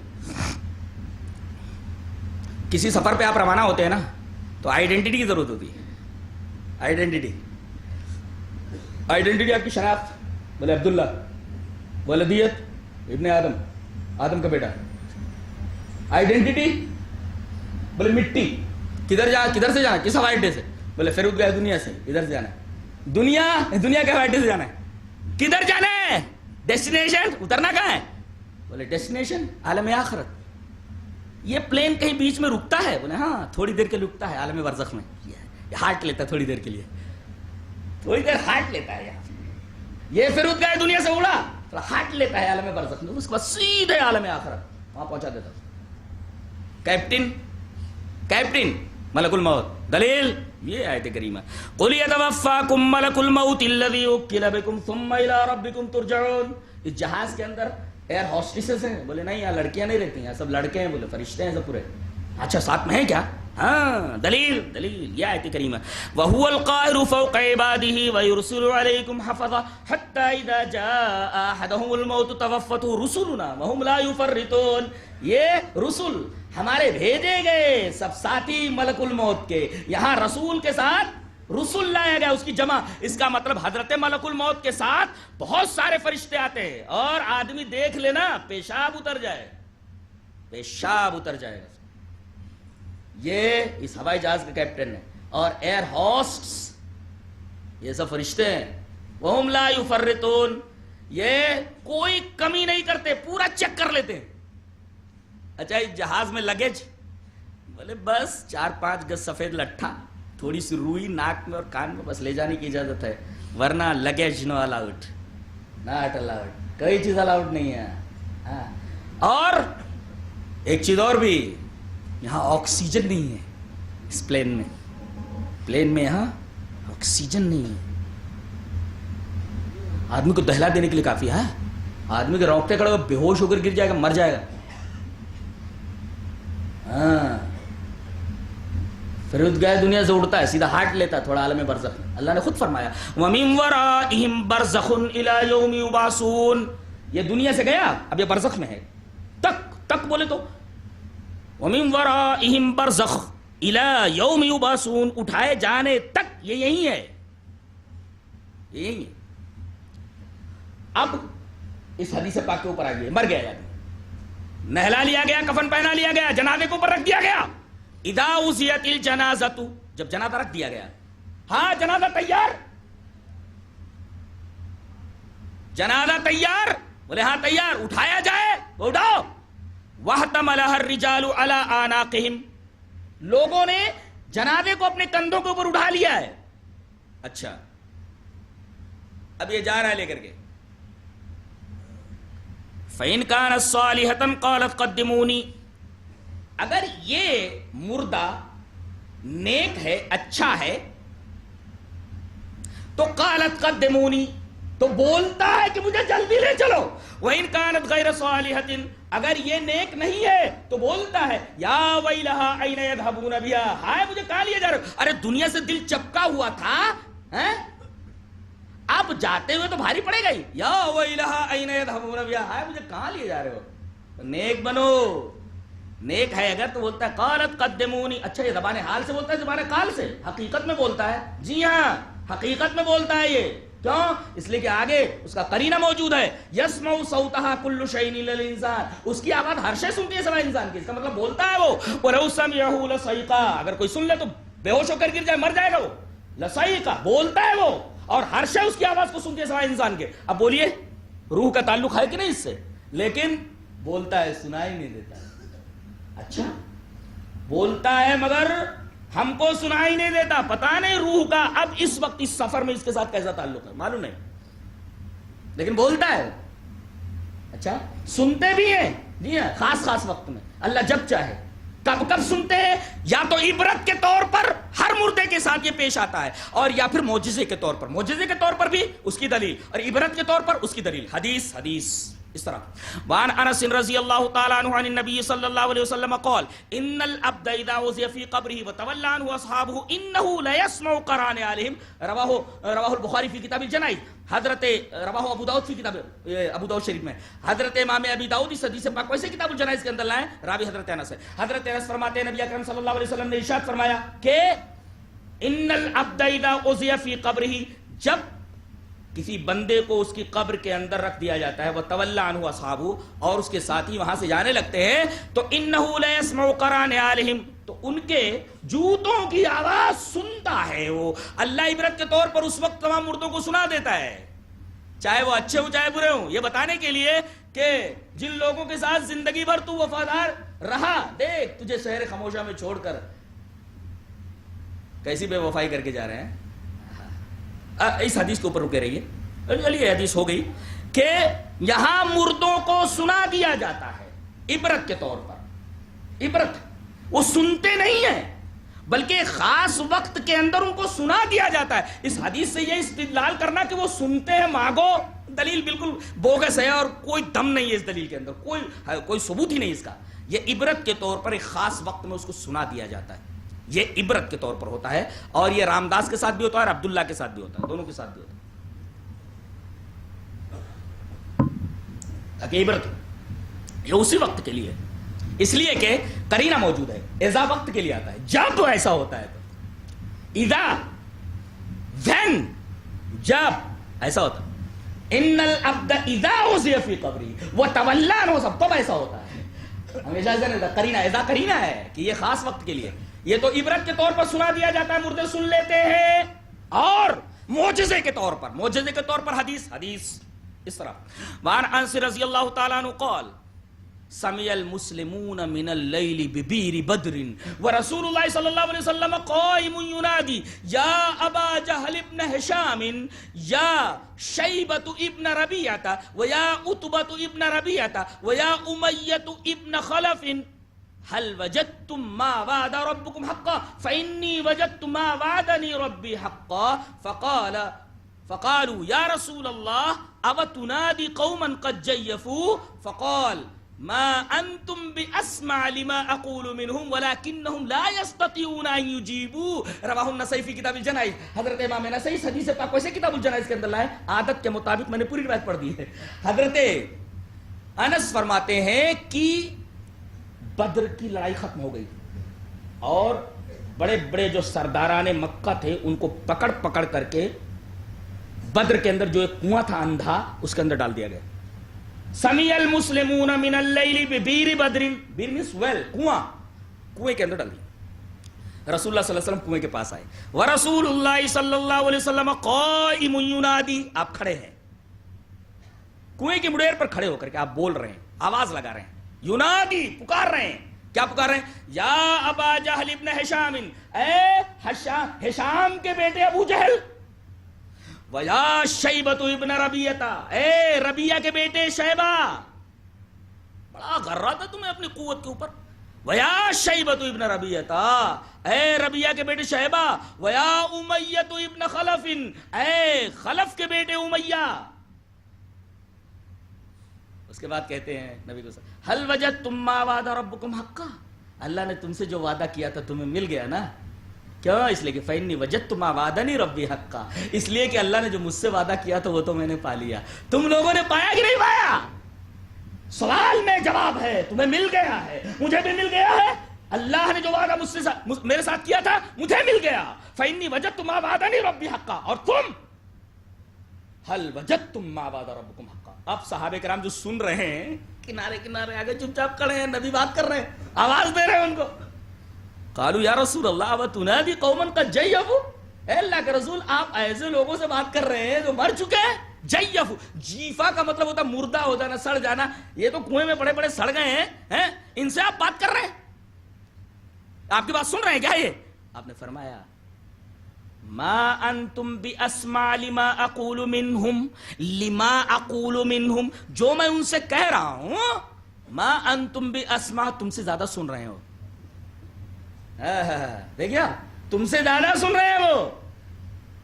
لیکن ولکنہم لا یستطیعون ان یجیبوا, لیکن جواب دینے کی استطاعت نہیں ہے. اس کا مطلب اگر آواز پہنچا بھی دی جائے تو مردہ ادھر سے کچھ رسپانس نہیں دے سکتا. یہ حدیث پاک سے ثابت ہے. سنا بھی دیا جائے تو رسپانس نہیں ہے, ادھر سے رسپانس نہیں دے سکتے. اس لیے کہ آخری ٹکڑا یہی ہے, ولکنہم لا یستطیعون ان یجیبوا.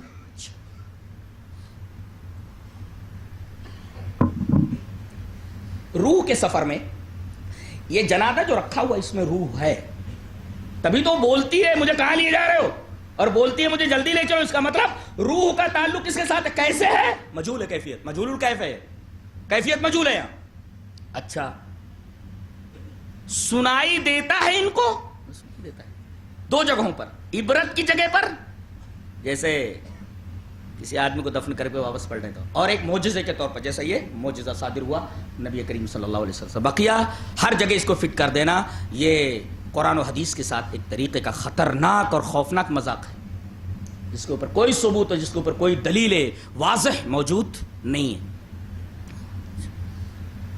اب یہ سفر ہے عالم ارواح سے, اور اس کے بعد پھر بدن کے اندر آنا, پھر بدن کو چھوڑ دینا, بدن کو چھوڑ دینے کے بعد پھر ایک خاص تعلق جسم کے ساتھ قائم رکھنا. دیکھو ابھی لاش یہی ہے اور جسم کے ساتھ اس کا تعلق قائم ہے. اب میں ایک مثال سے سمجھاتا ہوں. بعض لوگ کہتے ہیں کہ برزخ میں قبر کے اندر لاش ایسے دکھائی دیتی ہے لیکن لگتا نہیں کہ اس کے اوپر عذاب ہو رہا ہے یا کوئی ثواب مرتب ہو رہا ہے. میں ایک مثال دیتا ہوں. ایک کمرے میں 3 آدمی ہیں. ایک آدمی کرسی پر بیٹھا ہوا جاگ رہا ہے, 2 آدمی وہ سو رہے ہیں. دیکھو 3 آدمی ہیں, ایک آدمی جاگ رہا ہے حالت بیداری میں ہے, 2 آدمی سو رہے ہیں. اب ایک آدمی اپنے خواب میں کیا دیکھتا ہے کہ مرغے کھا رہا ہے, حلوے کھا رہا ہے, قسم قسم کی نعمتیں اس کے سامنے رکھی ہوئی ہیں, خواب میں کھا رہا ہے وہ. اور اس تنعم کے, اس لذت کے آثار اس کے چہرے کے اوپر, اس کے بدن کے اوپر مرتب ہو رہے ہیں. آدمی دیکھ سکتا کھا رہا ہے, چہرے کے اوپر آثار ہے, کھا رہا ہے, کچھ آثار بھی دکھ رہے ہیں اس کے چہرے کے اوپر. اور ایک آدمی ایسا ہے کہ اس کو بچھو نے گھیر رکھا ہے, سانپوں نے گھیر رکھا ہے, وہ ہیبت میں مبتلا ہے, پریشان ہے. اس کی پریشانی کے آثار بھی ہویدہ ہیں اس کے چہرے سے, اس کے جسم سے. اور ایک آدمی جاگ رہا ہے. اب بتائیے یہ جو جاگ رہا ہے آدمی, اس آدمی کی کیفیت سے واقف ہے جو آدمی خواب کے اندر حلوے اور ماڑے کھا رہا ہے؟ کیا یہ آدمی اس آدمی کی کیفیت سے واقف ہے جس کو سانپوں نے گھیر رکھا ہے, یا یہ اس کے حالات سے واقف ہے؟ قطعا نہیں. یہ دونوں جاگنے والے کے حالات سے واقف ہے؟ قطعا نہیں. ایسے ہی معاملہ ہے. اگر موجود ہے اس کی لاش کیریوں کے اندر سامنے ہے تو یہ نہیں کہا جا سکتا کہ اس کے اوپر عذاب نہیں ہو رہا ہے. ہم جاگ رہے دیکھ رہے ہیں مگر وہ تو پتہ نہیں کیسی کیسی کیفیت محسوس کر رہا ہے. ہم کو کیا معلوم؟ روح کا تعلق ہے اس سے, روح کا تعلق اب بھی اس کے ساتھ ہے. اچھا, اب قبر میں دفن کر دیا گیا, اب یہاں بھی روح کا ایک خاص تعلق قبر میں ہو جاتا ہے. اب اس کیفیت کو مجہول کیفیت کہہ سکتے ہیں آپ, دنیا کی کیفیت نہیں ہے.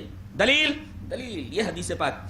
وعن البراء بن عازب رضی اللہ تعالی عنہ قال خرجنا مع رسول اللہ صلی اللہ علیہ وسلم في جنازة رجل من الانصار فانتهينا الى القبر ولما يلحد فجلس رسول الله صلى الله عليه وسلم وجلسنا حوله كأنما على رؤوسنا الطير وفي يده عود ينكت به في الارض فرفع راسه فقال استعيذوا بالله من عذاب القبر مرتين او ثلاثا. زاد في حديث جرير ها هنا وقال وانه لا يسمع خفق نعالهم الى ولوا مدبرين حين يقال له يا هذا من ربك ما دينك ومن نبيك قال حناد قال وياتيه ملكان فيجلسانه فيقولان له من ربك فيقول ربي الله فيقولان له ما دينك فيقول ديني الاسلام فيقولان ما هذا الرجل الذي بعث فيكم قال فيقول هو رسول الله فيقولان وما يدريك فیقول قرأت کتاب اللہ فآمنت به وصدقت رواہ ابو داؤد فی کتاب السنہ. حضرت امام ابی داؤد اس پوری حدیث کو ایسے ہی ایک صفحے کے اوپر کتاب السنہ کے اندر لائے, پوری روایت ریفر کر دی گئی.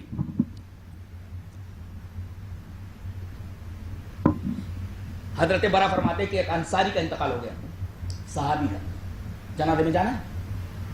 خرجنا مع رسول اللہ صلی اللہ علیہ وسلم, رسول اللہ صلی اللہ علیہ وسلم کے ساتھ ہم انصاری کی جنازے کے ساتھ نکلے. قبرستان میں پہنچے, نبی صلی اللہ علیہ وسلم فرمایا قبر تیار ہو گئی. بولے اللہ کے رسول ابھی لحد تیار نہیں ہوئی. فانتہینا الی القبر ولما یلحد, ابھی لحد نہیں تیار ہوئی. رسول اللہ صلی اللہ علیہ وسلم بیٹھ گئے. فجلس رسول اللہ صلی اللہ علیہ وسلم, آپ کو بیٹھتے دیکھ کر سارے صحابہ کرام آپ کے ارد گرد بیٹھ گئے. وجلسنا حولہ, آپ کے ارد گرد بیٹھ گئے. اب بیچ میں بیٹھے ہوئے اور نبی صلی اللہ علیہ وسلم کے ارد گرد صحابہ بیٹھ گئے. کأنما علی رؤوسنا الطیر, گویا کہ ان کے سروں کے اوپر پرندے بیٹھے ہوں, کہ تھوڑا سا ہلے کہ پرندے اڑ جائیں گے. آج آدمی قبرستان میں جاتا ہے, موبائل پہ چپکا رہتا ہے, حیا نہیں آتی, اس کو ڈر نہیں لگتا. قبر کیسی ہوتی معلوم ہے؟ دیکھیں قبر کیسی رہتی, ایسے موبائل کی طرح سے مستطیل لیتی نا, ایسے ایسے کھود دیا آپ نے, اس کو ذرا اٹھا لو ایسے ایسے ایسے. یہ کیا بن گیا؟ دروازہ ہے, دروازہ ہے. اسی دروازے سے آپ نے اس کو اندر ڈال دیا, اس کے بعد دروازہ سلام شٹ, دروازہ بند ہو گیا کھڑاک سے, تو دوسرے عالم میں چلا گیا. اب اگر موبائل بھی اس کو دے دو وہاں اور یہاں سے ڈائل کرو, وہاں سے کیا جواب ہے؟ This number does not exist, یہ نمبر یہاں موجود نہیں ہے. وہ دوسرا عالم ہے. This number does not exist, یہ نمبر یہاں موجود نہیں ہے. یا دوسرا عالم ہے, یا تمہارا عالم نہیں ہے, عالم دنیا نہیں ہے, عالم برزخ ہے. یہ عالم برزخ ہے. یہاں کے ماحول کو تم نہیں سمجھ سکتے, یہاں کی کیفیت کو تم نہیں سمجھ سکتے. یہ دوسرا ہی عالم ہے, یہاں موبائل نہیں لگتا. تیار ہو گئی قبر, یا تیار ہو گئی, اس کے اندر رکھ دیا گیا. کانما علی رؤوسنا الطیر, گویا کہ تمام صحابہ کرام کے سروں کے اوپر چڑیاں بیٹھی ہوں, تھوڑا ہلے کی چڑیاں اڑ جائیں گی. اور نبی کریم صلی اللہ علیہ وسلم آپ کی کیفیت تو عجیب و غریب تھی, اس لیے کہ ایسے حساس مناظر سے دل حساس ہی سب سے زیادہ, جو سب سے زیادہ حساس طبیعت رکھتا ہو, دل لگتا ہو. اور نبی سے زیادہ حساس طبیعت کس کی ہو سکتی ہے؟ نبی کریم صلی اللہ علیہ وسلم کے صحابہ تو اس طرح بیٹھے ہوئے جیسے ان کے سروں کے اوپر چڑیاں بیٹھی ہوئی. اور آپ کی کیفیت بتائیے, وہ فی یدی عود, آپ کے ہاتھ میں ایک تنکا ہے اور اس کو ایسے زمین پر رکھ کر کے زمین کو کورید رہے ہیں.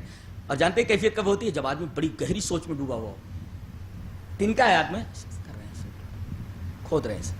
اس کا مطلب بہت ہی عجیب و غریب کیفیت طاری ہے نبی کے جسم مبارک پہ. وفی یدی عود ینکتب فی الارض, کسی گہری سوچ میں ڈوبے ہوئے. فرفع راسہ, اچانک آپ نے اپنا سر اٹھایا. فقال استعیذوا باللہ من عذاب القبر, عذاب قبر سے پناہ مانگو. مرتين, 2 مرتبہ بولے, اور 3 یا 3 مرتبہ بولے, عذاب قبر سے پناہ مانگو, عذاب قبر سے پناہ مانگو. اور اسی وجہ سے کہا گیا کہ ہر نماز کے اندر اس سے مانگو, یعنی درود شریف کے بعد یہ دعا پڑھو. یاد ہے؟ ہاں, بعض لوگوں کو یاد نہیں ہے, وہ یاد کر لیں اس کو. ہے, چلیے وہ حدیث ہی پڑھ دیتے ہیں. حدیث اس طرح. وعن عروة ان عائشة رضی اللہ تعالی عنہ اخبرته ان رسول اللہ صلی اللہ علیہ وسلم كان يدعو في صلاته اللهم اني اعوذ بك من عذاب القبر واعوذ بك من فتنة المسيح الدجال واعوذ بك من فتنة المحيا والممات اللهم اني اعوذ بك من الماثم والمغرم. فقال له قائل ما اكثر ما تستعيذ من المغرم؟ قال ان الرجل اذا غرم حدث فكذب وبعد فاخلف. رواه ابو داؤد في كتاب الصلاة. حضرت امام ابی داؤد اس حدیث پاک کو ایسے کتاب الصلاة کے اندر لائے ہیں. راوی حضرت عائشہ رضی اللہ تعالیٰ عنہ. حضرت عائشہ فرماتی ہیں, عروہ روایت کرتے ہیں کہ حضرت عائشہ نے ہم کو خبر دی کہ رسول اللہ صلی اللہ علیہ وسلم اپنی ہر نماز میں درود شریف کے بعد یہ دعا ضرور پڑھتے تھے. کیا؟ اللہم انی اعوذ بک من عذاب القبر, اے اللہ میں تیری پناہ چاہتا ہوں عذاب قبر سے. پہلے یہی ہے عذاب قبر, اس کے بعد فتنہ دجال سے, اور اس کے بعد پھر زندگی کے فتنے سے, موت کے فتنے سے, پھر اس کے بعد قرض سے اور گناہ سے. تو ایک سوال کرنے والے نے سوال کیا کہ اللہ کے رسول عذاب قبر تو سمجھ میں آ رہا ہے, یہ آپ قرض کے بارے میں بار بار کیوں اللہ سے پناہ مانگتے ہیں؟ تو نبی کریم صلی اللہ علیہ وسلم نے ایک عجیب بات فرمائی. یہاں بہت سارے لوگ قرض لے لیتے ہیں اس نیت سے کہ دینا نہیں ہے. دیکھیے نبی کریم صلی اللہ علیہ وسلم نے پوچھا کہ ما اکثر ما تستعیذ من المغرم, اے اللہ کے رسول آپ قرض سے اتنی پناہ کیوں اللہ کی چاہتے ہیں؟ آپ نے فرمایا ان الرجل اذا غرم, جب آدمی مقروض ہو جاتا ہے تو حدث, جب بولتا ہے, فکذب, تو جھوٹ بولتا ہے, وہ وعدہ فاخلف, وعدہ کرتا ہے تو خلاف ورزی کرتا ہے. اور یہ دونوں منافقین کی علامتوں میں سے. لہذا قرض لو ہی نہ، اگر ضرورت پڑ جائے تو ادا کرنے کی نیت سے جلدی ادا کر دو، اس لیے کہ نبی کریم صلی اللہ علیہ وسلم کسی مردے کے بارے میں آپ کو پتا چلتا تو آپ پوچھتے کہ یہ آدمی مقروض ہے کہ نہیں، اگر مقروض ہوتا تو اس کی نماز جنازہ نہیں پڑھتے، کہتے تھے صحابہ کرام سے جاؤ پڑھ لو، میں نہیں پڑھتا، اتنا بڑا گناہ ہے جس کو ہم بہت ہلکا اور کوئی سیریس میٹر نہیں سمجھتے اس کو۔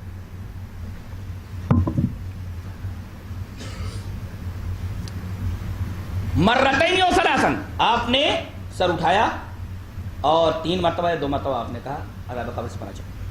آگے قبر میں دفن کر دیا گیا، اللہ کے رسول فرما رہے ہیں چلو دعا کر لو، اپنے بھائی کے لیے دعا کر لو، اور ہر بھائی کے وقت جب آپ صلی اللہ علیہ وسلم قبر کے اوپر موجود رہتے، نماز جنازہ آپ پڑھاتے تو آپ ضرور یہ بات فرماتے، کیا فرماتے؟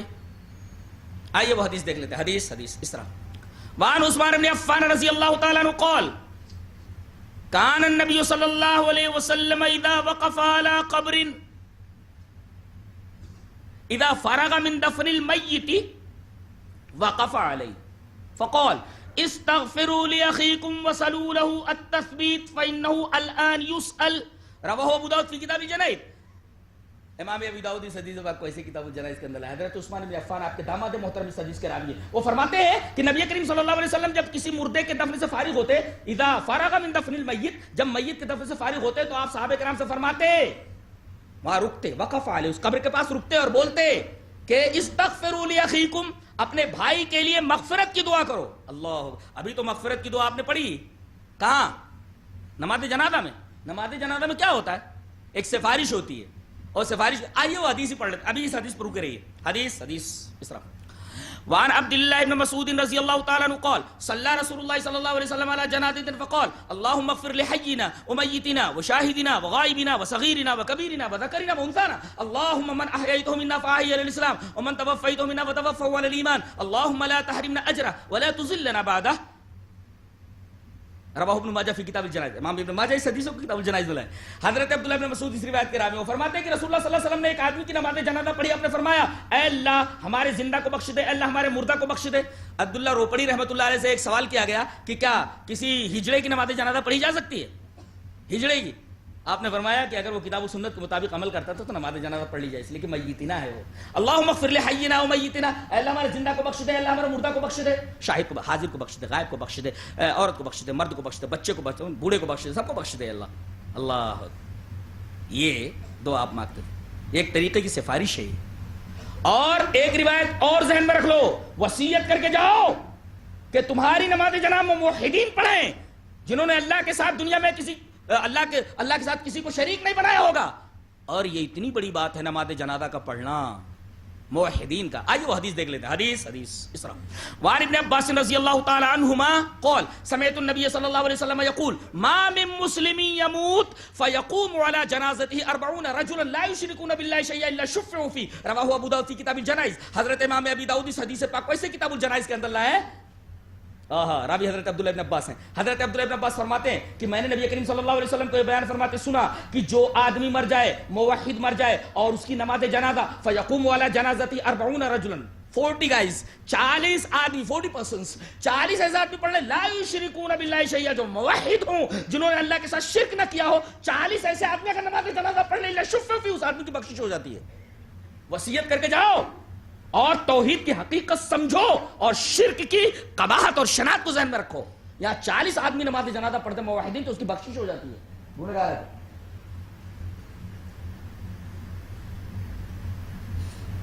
اب بٹھاتے ہیں اس کو، آتے ہیں، نبی کریم صلی اللہ علیہ وسلم نے فرمایا 2 فرشتے آتے ہیں، کوئی بتائے گا کہ یہ جو 2 فرشتے آ رہے ہیں حدیث میں تو ان کا نام منکر اور نکیر ہے، برابر ہے؟ رنگ بتائے گا کوئی؟ جتنے بیٹھے ہوئے رنگ بتاؤ، دونوں فرشتوں کا رنگ کیا ہے؟ ہاتھ اٹھاؤ، کس کو معلوم؟ علماء سے نہیں پوچھ رہا ہوں، آپ لوگوں سے پوچھ رہا ہوں، کوئی معلوم ہی نہیں؟ ارے اللہ کے بندو، ملنا ہے، رنگ معلوم نہیں ہے؟ اسودان ازرقان، کالے بالکل اور نیلے۔ سانپ جب کاٹ لیتا ہے تو آدمی کا بدن نیلا پڑ جاتا ہے، سانپ کی طرح ہو، سانپ کا رنگ ہے، پیشاب اتر جا، پیشاب پاخانہ اتر آئے گا دیکھ کر کے۔ اسودان ازرقان، یہ رنگ ہے، حدیث میں بیان کیا گیا ہے۔ اسود کالے، ازرق نیلے ہیں۔ اسود سانپ کو بھی بولتے، کاٹ لے تو آدمی کا بدن نیلا پڑ جاتا ہے۔ یہ رنگ ہے ان کا، یاد رکھو گے، اسودان ازرقان، کالے اور نیلے ہیں. یہ کہا برے لوگوں کے پاس آتے تھے، ویاتی آتے ہیں ان کے پاس، ملکان، دو فرشتے، ایک کو منکر کہا جاتا ہے اور ایک کو نکیر کہا جاتا ہے. اور فیض لسانی، بیٹھ اٹھ کے، فیض لسانی، اٹھ کے بیٹھ. اب یہاں روح یہ سفر کر رہی ہے، آ رہی ہے یہاں، پتہ نہیں اس کی کیا کیفیت ہے، لوٹاتے ہیں اس کو. فیض لسانی، بیٹھ، سوال جواب کر. بعض لوگ یہاں اس کو فیصلہ سمجھ لیتے، فیصلہ نہیں ہے، یہ ریمانڈ ہے. یہ اچھا یہ مسلسل عذاب ہوتا ہے؟ نہیں مسلسل نہیں ہے. یہ بہت ساری حدیث جنہوں نے تحاوی پڑھی ہے معانی الاثار، اس کے اندر ایک مردے کو 100 کوڑے مار کر کے چھوڑ دیا جاتا ہے اور ایک کے اوپر مسلسل ہوتا ہے. وہ کہتا ہے پتہ نہیں کب اللہ جلدی سے قیامت لیا بولتا ہے، اجل، جلدی سے لیا. اس کا مطلب ہے مختلف لوگوں کے ساتھ برزخ میں مختلف معاملے کیا ہے. 2-4 جوتے مار کر کے کسی کو چھوڑ دیا جاتا ہے، کسی کو 100 کوڑے مار کر چھوڑ دیا جاتا ہے، کسی کے اوپر مسلسل عذاب. جیسے شیطان رہتے ہیں بدماش، اسی طریقے سے ان کے ساتھ سلوک کیا جاتا ہے. یہ ریمانڈ ہے یہ. اور ریمانڈ ویسے بھی پولیس لیتی ہے نا، 1 دن کا 10 دن کا. جو بدماش ہوتے نا کہتے ہیں 2 مہینے کا دو، دم مارتے ان کو. تو یہ ریمانڈ ہوتا ہے ایک طریقے کا. یہ فیصلہ نہیں ہے، فیصلہ تو بعد میں ہوگا. یہ ریمانڈ کو لوگ فیصلہ سمجھ کر کے عذاب قبر کا انکار کر دیتے ہیں، جو ان کے سفاہت اور ان کے حماقت کی دلیل ہے. یہ ریمانڈ ہے. اور یہ تو دنیا کا بھی، یہ عقل کے خلاف نہیں ہے، عقل کے خلاف نہیں ہے. یا وکلا بیٹھے ہوئے پوچھے یہ عقل کے خلاف ہے کیا؟ پولیس موجود ہو، پولیس کہے گی ہم غلط کر رہے ہیں، بالکل صحیح ہو، اسپاٹ پر مارتے ہیں پکڑ کر کے. اور فیجلسانی، بیٹھ گیا. سوال کرنے ہیں تجھ سے 3 ہی سوال ہے، جواب دے لے بیٹا، بہت مار کھائے گا. کیا؟ فیقولان لہ من ربک، اگر نیک ہے تو کہ فیقول ربی اللہ، میرا رب اللہ ہے. دوسرا سوال فیقولان لہ ما دینک، تیرا دین کیا؟ بولے دینی الاسلام. نیک ہے تو پھر پوچھا جاتا ہے فیقولان ما ھذا الرجل الذی بعث فیکم، یہ آدمی جو تمہارے درمیان بھیجا گیا تھا کیا، کون ہے یہ؟ ماں سے حقیقت کے بارے میں سوال ہوتا ہے. لوگ کہتے ہیں قبر میں نبی صلی اللہ علیہ وسلم حاضر کیے جاتے ہیں. نہیں، جواب دیکھیے، ہوا رسول اللہ، وہ اللہ کے رسول ہیں. اور یہ تو ضمیر غائب ہے. ضمیر غائب خود بتا رہی ہے کہ نبی صلی اللہ علیہ وسلم حاضر نہیں ہے. لہذا اگر کہا جائے کہ نبی حاضر رہتے، اس حدیث کا جواب دیا جائے، اس لیے کہ یہاں ہوا کا لفظ ہے جو غائب کے لیے آتا ہے. اور چلو گردان ہی دیتے ہیں، ہوا ہوما ہم ہے، ہوما ہننا انتا انتم انتم انتے انتم انتن انا نحن، چلے ہو گیا کام. تو اب ہوا جو ہے نا، ہوا رسول اللہ بول رہے ہو، ہوا رسول اللہ بول رہے ہو، یہ وہ اللہ کے رسول، وہ اللہ. حالانکہ ہادا کے ذریعے اگر سوال کیا جائے تو جواب میں ذالکہ آنا چاہیے نا، یہ اور وہ ایسا.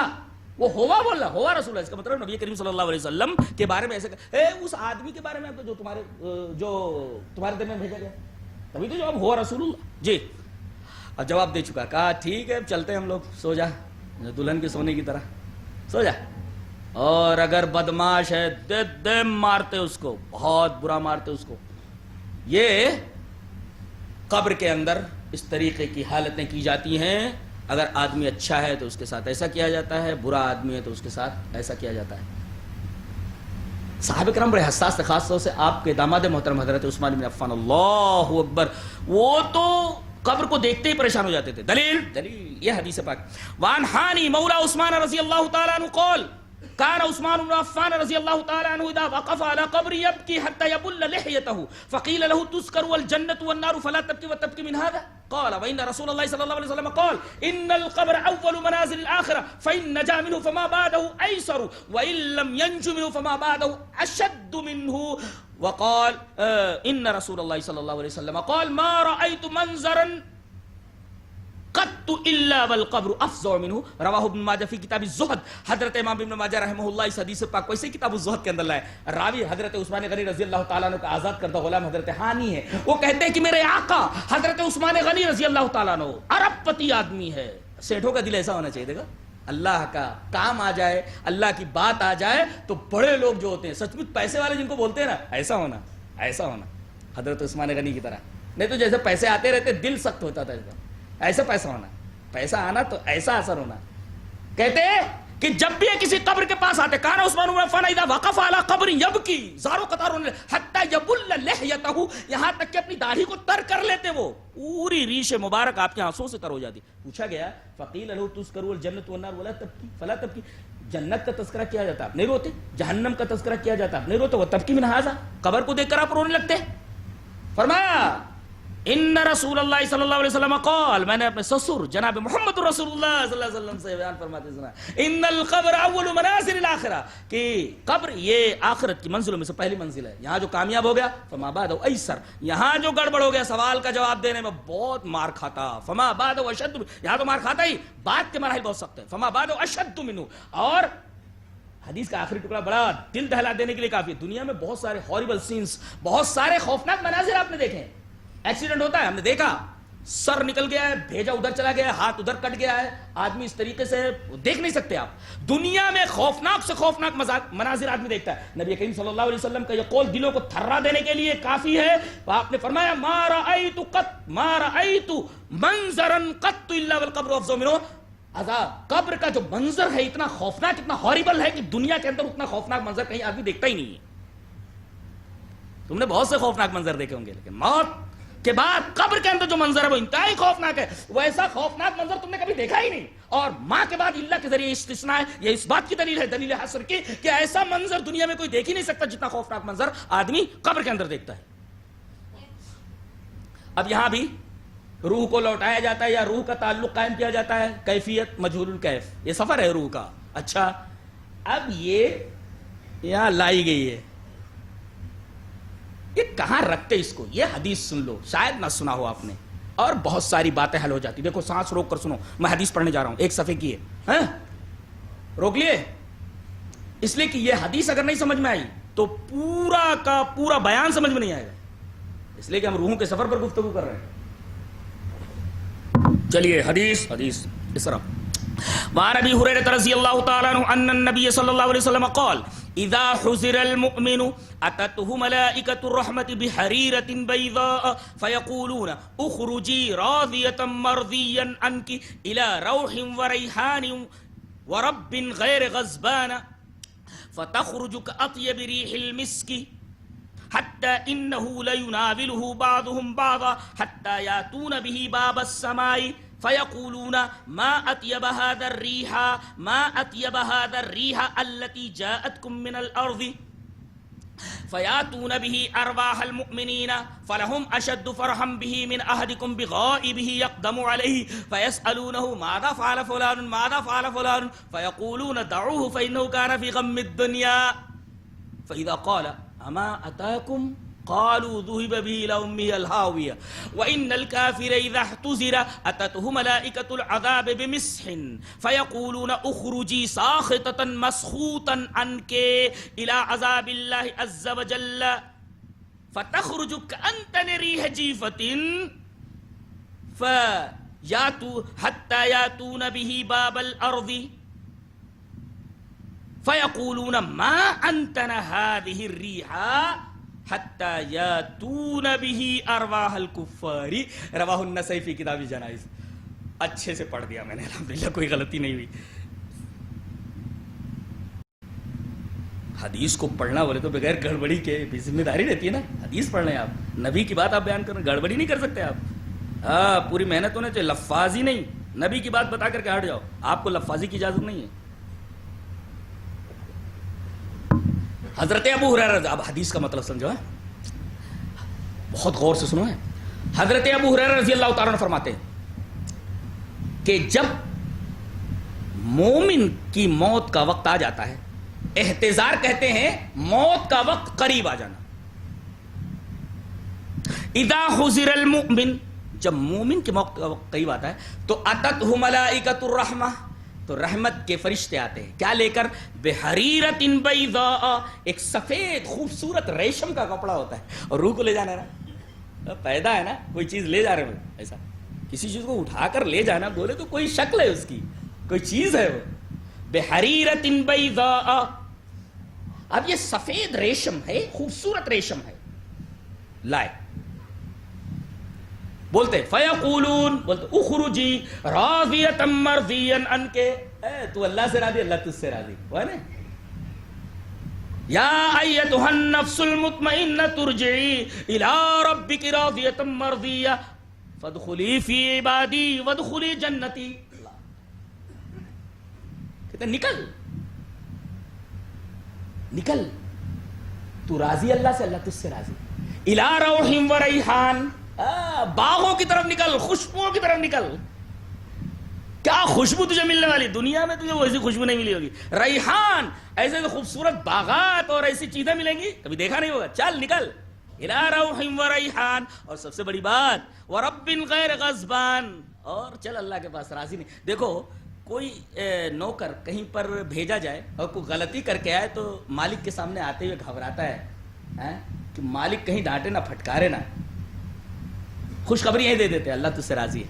چل الی روح و ریحان ورب غیر غضبان، اللہ تجھ سے ناراض نہیں ہے. چل اس طرح.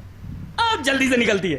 فتخرج کاتیہ بریح المسک، اور اتنی تیزی سے نکلتی ہے، اس کا مطلب ہے اس جسد عنصری کے اندر رہتے رہتے تنگ آ گئی. وہ بلاوا آیا کہ بھاگی فوراً نکل کے. کیسے؟ جیسے مشکیزے کے اندر پانی ہو. دیکھو جامع مسجد آپ گئے ہوں گے تو اب بھی شاید وہ پلاتے رہتے ہیں، ایسے لیے رہتے کاندھے کے اوپر اور منہ ایسے بند کیے رہتے اور ایسے کٹورا ہاتھ میں رہتا ہے اور اس کے بعد ایسے پانی ڈال دیتے تھوڑا. اب پورے مشکیزے کا منہ کھل جائے اور ہاتھ چھوڑ دے آدمی تو پورے مشکیزے کا پانی بڑی تیزی کے ساتھ نکلتا ہے، کافی سرعت کے ساتھ.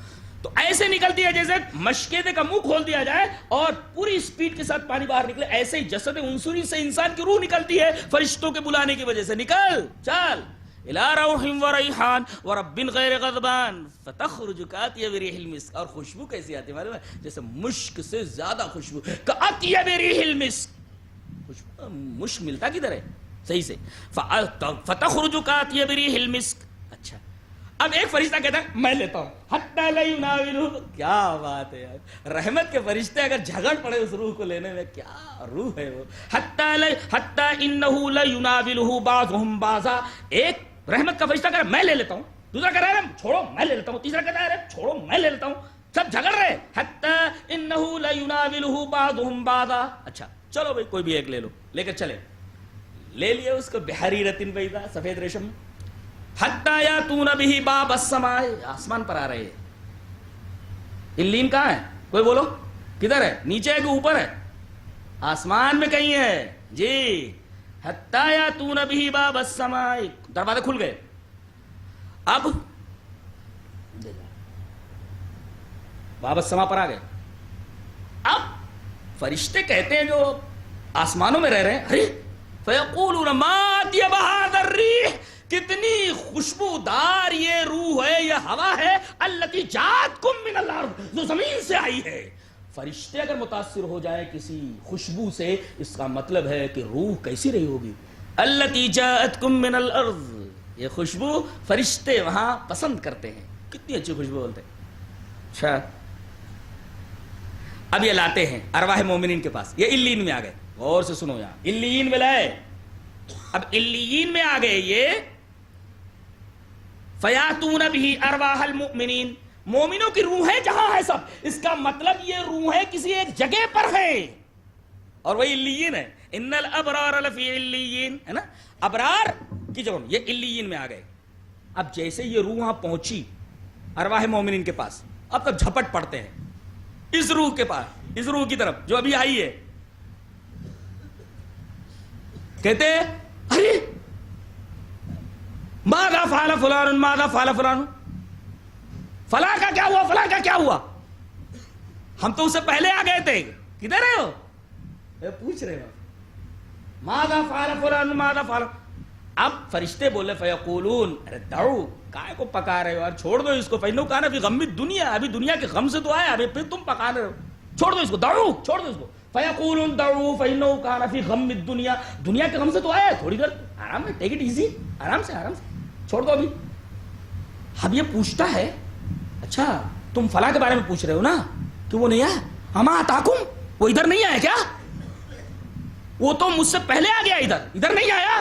بولے ذہب بہ الی امی الہاویہ، لگتا ہے ادھر نہیں آیا تو جہنم میں گیا ہو، جہنم میں گیا ہو. ذہب بہ الی امی، اس کا مطلب یہ ہوا کہ روح جب جاتی ہے تو وہاں ارواح مومنین کے ساتھ جمع کیا جاتا ہے، اس کو روحیں بات کرتی ہیں، ایک دوسرے کا حال چال پوچھتی ہیں، وہ کہاں ہے کیسے کیا ہے. اچھا ایک نکتہ یہ بھی ملا کہ روحیں پوچھتی ہیں، پتہ نہیں چلتا ہے ان کو کہ دنیا میں فلاں کے ساتھ کیا ہو رہا ہے. لوگ یہ سمجھتے ہیں کہ جمعرات کے دن یا فلاں کے دن روحیں واپس آ جاتی ہے. اس حدیث کا جواب دو، حدیث کا جواب دیا جائے. آتی ہے روح آتی ہے تو پتہ ہونا چاہیے. پوچھنے کا مطلب کیا ہے؟ فَإِذَا قَالَ أَمَا آتَاكُمْ، وہ آیا نہیں. ارے مجھ سے پہلے نکل چکا ہے وہ، ادھر نہیں آیا. بولے نہیں، بولے ذُهِبَ بِهِ إِلَىٰ أُمِّهِ الْهَاوِيَةِ، وہ سجین میں چلا گیا. یہ تو معاملہ ہوا علیین کا کہ روحیں ملتی ہیں وہاں، ایک دوسرے سے حال چال پوچھتی ہیں ساری چیز. وہاں بھی دیکھو حال چال پوچھ رہی ہیں جب بدن سے الگ ہیں، اور یہاں پر نکلنے کے بعد عالم برزخ میں بھی وہاں پہنچ رہی ہیں تو ایک دوسرے سے حال چال پوچھ رہی ہیں. یہ روحوں کا سفر ہے، جرنی آف سولز. آپ دیکھیے. اور اس کے بعد اب وَإِنَّ الْكَافِرَ إِذَا احْتُضِرَ، جب کافر کی موت کا وقت قریب آتا ہے تو فرشتے آتے ہیں. أَتَتْهُ مَلَائِكَةُ الْعَذَابِ بِمِسٍ، ایک انتہائی بدبودار ٹاٹ. مس ہے کا مطلب ہوتا ہے ٹاٹ. ٹاٹ مس ہے جسے پیر پر پوچھتے ہیں اسے. مس کا مطلب ہوتا ہے وہ جو آج بکتا ہے نا، وہ لوگوں نے دکانیں کھول رکھی ہیں، وہ پرانے سامان لاتے ہیں، وہ کٹ کر کے وہ کوئی پاپوش بنا لیتے کچھ، تو بھی اس کو عربی میں مس کہتے ہیں، جسے پیر پوچھا جاتا ہے. یہ انتہائی گندا ہوتا ہے، پیر پوچھتے رہو، کچھ بھی پوچھ لیتا ہے آدمی، وہ لے کر کے آتے ہیں. یہ عذاب کے فرشتے نکل بولے تو فَيَقُولُونَ خُرُوجِي سَاخِطَةً مَسْخُوطًا، کہ اللہ تجھ سے ناراض اور تو اللہ سے ناراض. اللہ تجھ سے ناراض، تو اللہ سے ناراض. نکل الى عذاب اللہ عز وجل، اللہ کے عذاب کی طرف نکال لیتے اس کو، پکڑ کر بھاگتی ہے وہ جسد انصری کے اندر. کہا بھاگ کر کہاں جائے گی؟ ہاتھ پھیلاتے ہیں باسطوا ایدیہم، اپنا دیکھ نکال لیتے اس کو. اب حتی یاتون بہ باب الارض، وہ زمین کے دروازے پر آتے ہیں. اللہ اکبر، آسمان کے دروازے اس کے لیے کھولے نہیں جاتے، زمین کے دروازے. اس کا مطلب سجین نیچے ہے، علیین اوپر ہے، سجین نیچے ہے. وہاں جب علیین کی بات آئی تو حتی یاتون بہ باب السماء، اور جب سجین کی بات آئی تو حتی یاتون بہ باب الارض. کا مطلب سجین نیچے ہے. اب لائے کتنی گندی بدبو آ رہی، بولتے ما انت نہ، اور کیسی فتخرج کانتن ریح جیفۃ. ریح جیفا کا مطلب کوئی گدھا ودا کوئی جانور سڑ کر کے ایک دم بدبو پھینکنے لگے تو اس کو جیفا بولتے ہیں. ایسی بدبو آ رہی ہے اس روح کے اندر سے. فتخرج کانتن ریح جیفۃ. اور جب اس کو باب عرض کے اوپر لاتے ہیں زمین کے دروازے پہ، اب اس کو سجین میں لے جانا ہے، تو وہاں کے فرشتے جو کہتے ہیں ارے ما انت هذه الريح، کتنی بدبودار یہ ہوا ہے اور یہ روح ہے بھئی، کہاں سے آ رہی ہے؟ دنیا سے آ رہی ہے، کتنی بدبودار ہے یہ. حتی یاتون بہ ارواح الکفار، کفار کی روحوں کے ساتھ اس کو ملا دیا جاتا ہے. اس کا مطلب کفار کی روحیں سجین میں ہے اور مومنین کی روحیں علیین کے اندر ہے. یہ بھی ایک دوسرے کا حال چال معلوم کر لیتے، وہ بھی. اور برزخ میں روحوں کا ان کے ساتھ جو رابطہ رہتا ہے، اور قبر سے پہلے جنازہ اٹھائے جانے تک جو روح کا رابطہ رہتا ہے، وہ مجہول الکیف ہے، اس کی ہم کوئی تعویل نہیں کر سکتے. پہلے میں نے بنیاد بتا دی ہے کہ یہاں عقل نقل کے تابع ہے، الٹا نہیں کر سکتے آپ. نقل عقل کے تابع نہیں ہو سکتی، اس لیے کہ سائنس کے پاس کسی چیز کا جواب ہی نہیں ہے. اس لیے کہ قرآن سپر نیچر کی بات کرتا ہے، ماورائے محسوسات کی بات کرتا ہے. عقل کا دائرہ محسوسات ہے، سائنس کا دائرہ محسوسات ہے. ایکسپریمنٹ، ہائپوتھیسس، یہ الا بلا، ان تمام چیزوں سے قرآن و حدیث کو گزرنا نہیں ہوتا. لہذا ہمیشہ عقل کو نقل کے تابع ہونا چاہیے، نقل کو عقل کے تابع نہیں کرنا چاہیے. ساری خرابیاں یہاں آتی. اب آخری فیصلہ، یہ روحوں کا ایک معمولی تعلق ہے، آنا جانا لگا ہوا ہے. سزا دینے کے لیے کیا کیفیت معلوم نہیں. اب ہمیشہ اس بدن کے اندر رہنا ہے. اب وہ سور پھونکا جاتا ہے. اب سور جب پھونکا جائے گا تو سارے کے سارے لوگ زندہ ہو جائیں گے اور میدان حشر میں پہنچیں گے. اس کے بعد کسی کو موت نہیں آئے گی. موت کو بھی موت دے دی جائے گی، کوئی مرے گا نہیں. اور سب سے پہلے اپنی قبر سے کون اٹھے گا؟ جناب محمد الرسول اللہ صلی اللہ علیہ وسلم. دلیل یہ حدیث پاک. عن ابی ہریرہ رضی اللہ تعالی عنہ قال قال رسول اللہ صلی اللہ علیہ وسلم انا سید ولد آدم یوم القیامہ واول من ينشق عنه القبر واول الشافع واول مشفع. رواہ مسلم فی کتاب الفضائل. حضرت امام مسلم رحمہ اللہ اس حدیث پاک کو ایسے کتاب الفضائل کے اندر راوی حضرت ابو ہریرہ ہے. حضرت ابو ہریرہ فرماتے ہیں کہ نبی اکرم صلی اللہ علیہ وسلم نے ارشاد فرمایا، میں قیامت کے دن تمام اولاد آدم کا سردار، تمام نبیوں کا سردار، تمام ولیوں کا سردار، تمام صالحین کا، تمام شہداء کا، تمام انسانوں کا، تمام اولاد آدم کا سردار میں ہوں گا. اور سب سے پہلے میری قبر پھٹے گی، اور یہ پھٹنا قیامت کے دن ہوگا. لوگ یہ کہتے ہیں کہ فلاں صاحب نعت لکھ کر کے گئے تھے تو قبر شریف سے ہاتھ نکلا ملانے کے لیے. ایک صاحب بھوکے تھے، انہوں نے کہا کہ اللہ کے رسول میں آپ کا مہمان ہوں، مجھے کچھ کھانا چاہیے، تو قبر سے روٹی نکلی. یہ ساری واحد باتیں ہیں. وَأَوَّلُ مَن يَنشَقُ عَنْهُ الْقَبْرُ. قیامت کے دن نبی کی قبر پھٹے گی، اور پھٹنے کے بعد ہی ہاتھ نکل سکتا ہے. گویا کہ آپ نے پھٹن پہلے ہی معلوم کر لی، قیامت سے پہلے ہی. تو اس حدیث کا جواب کیا ہوگا؟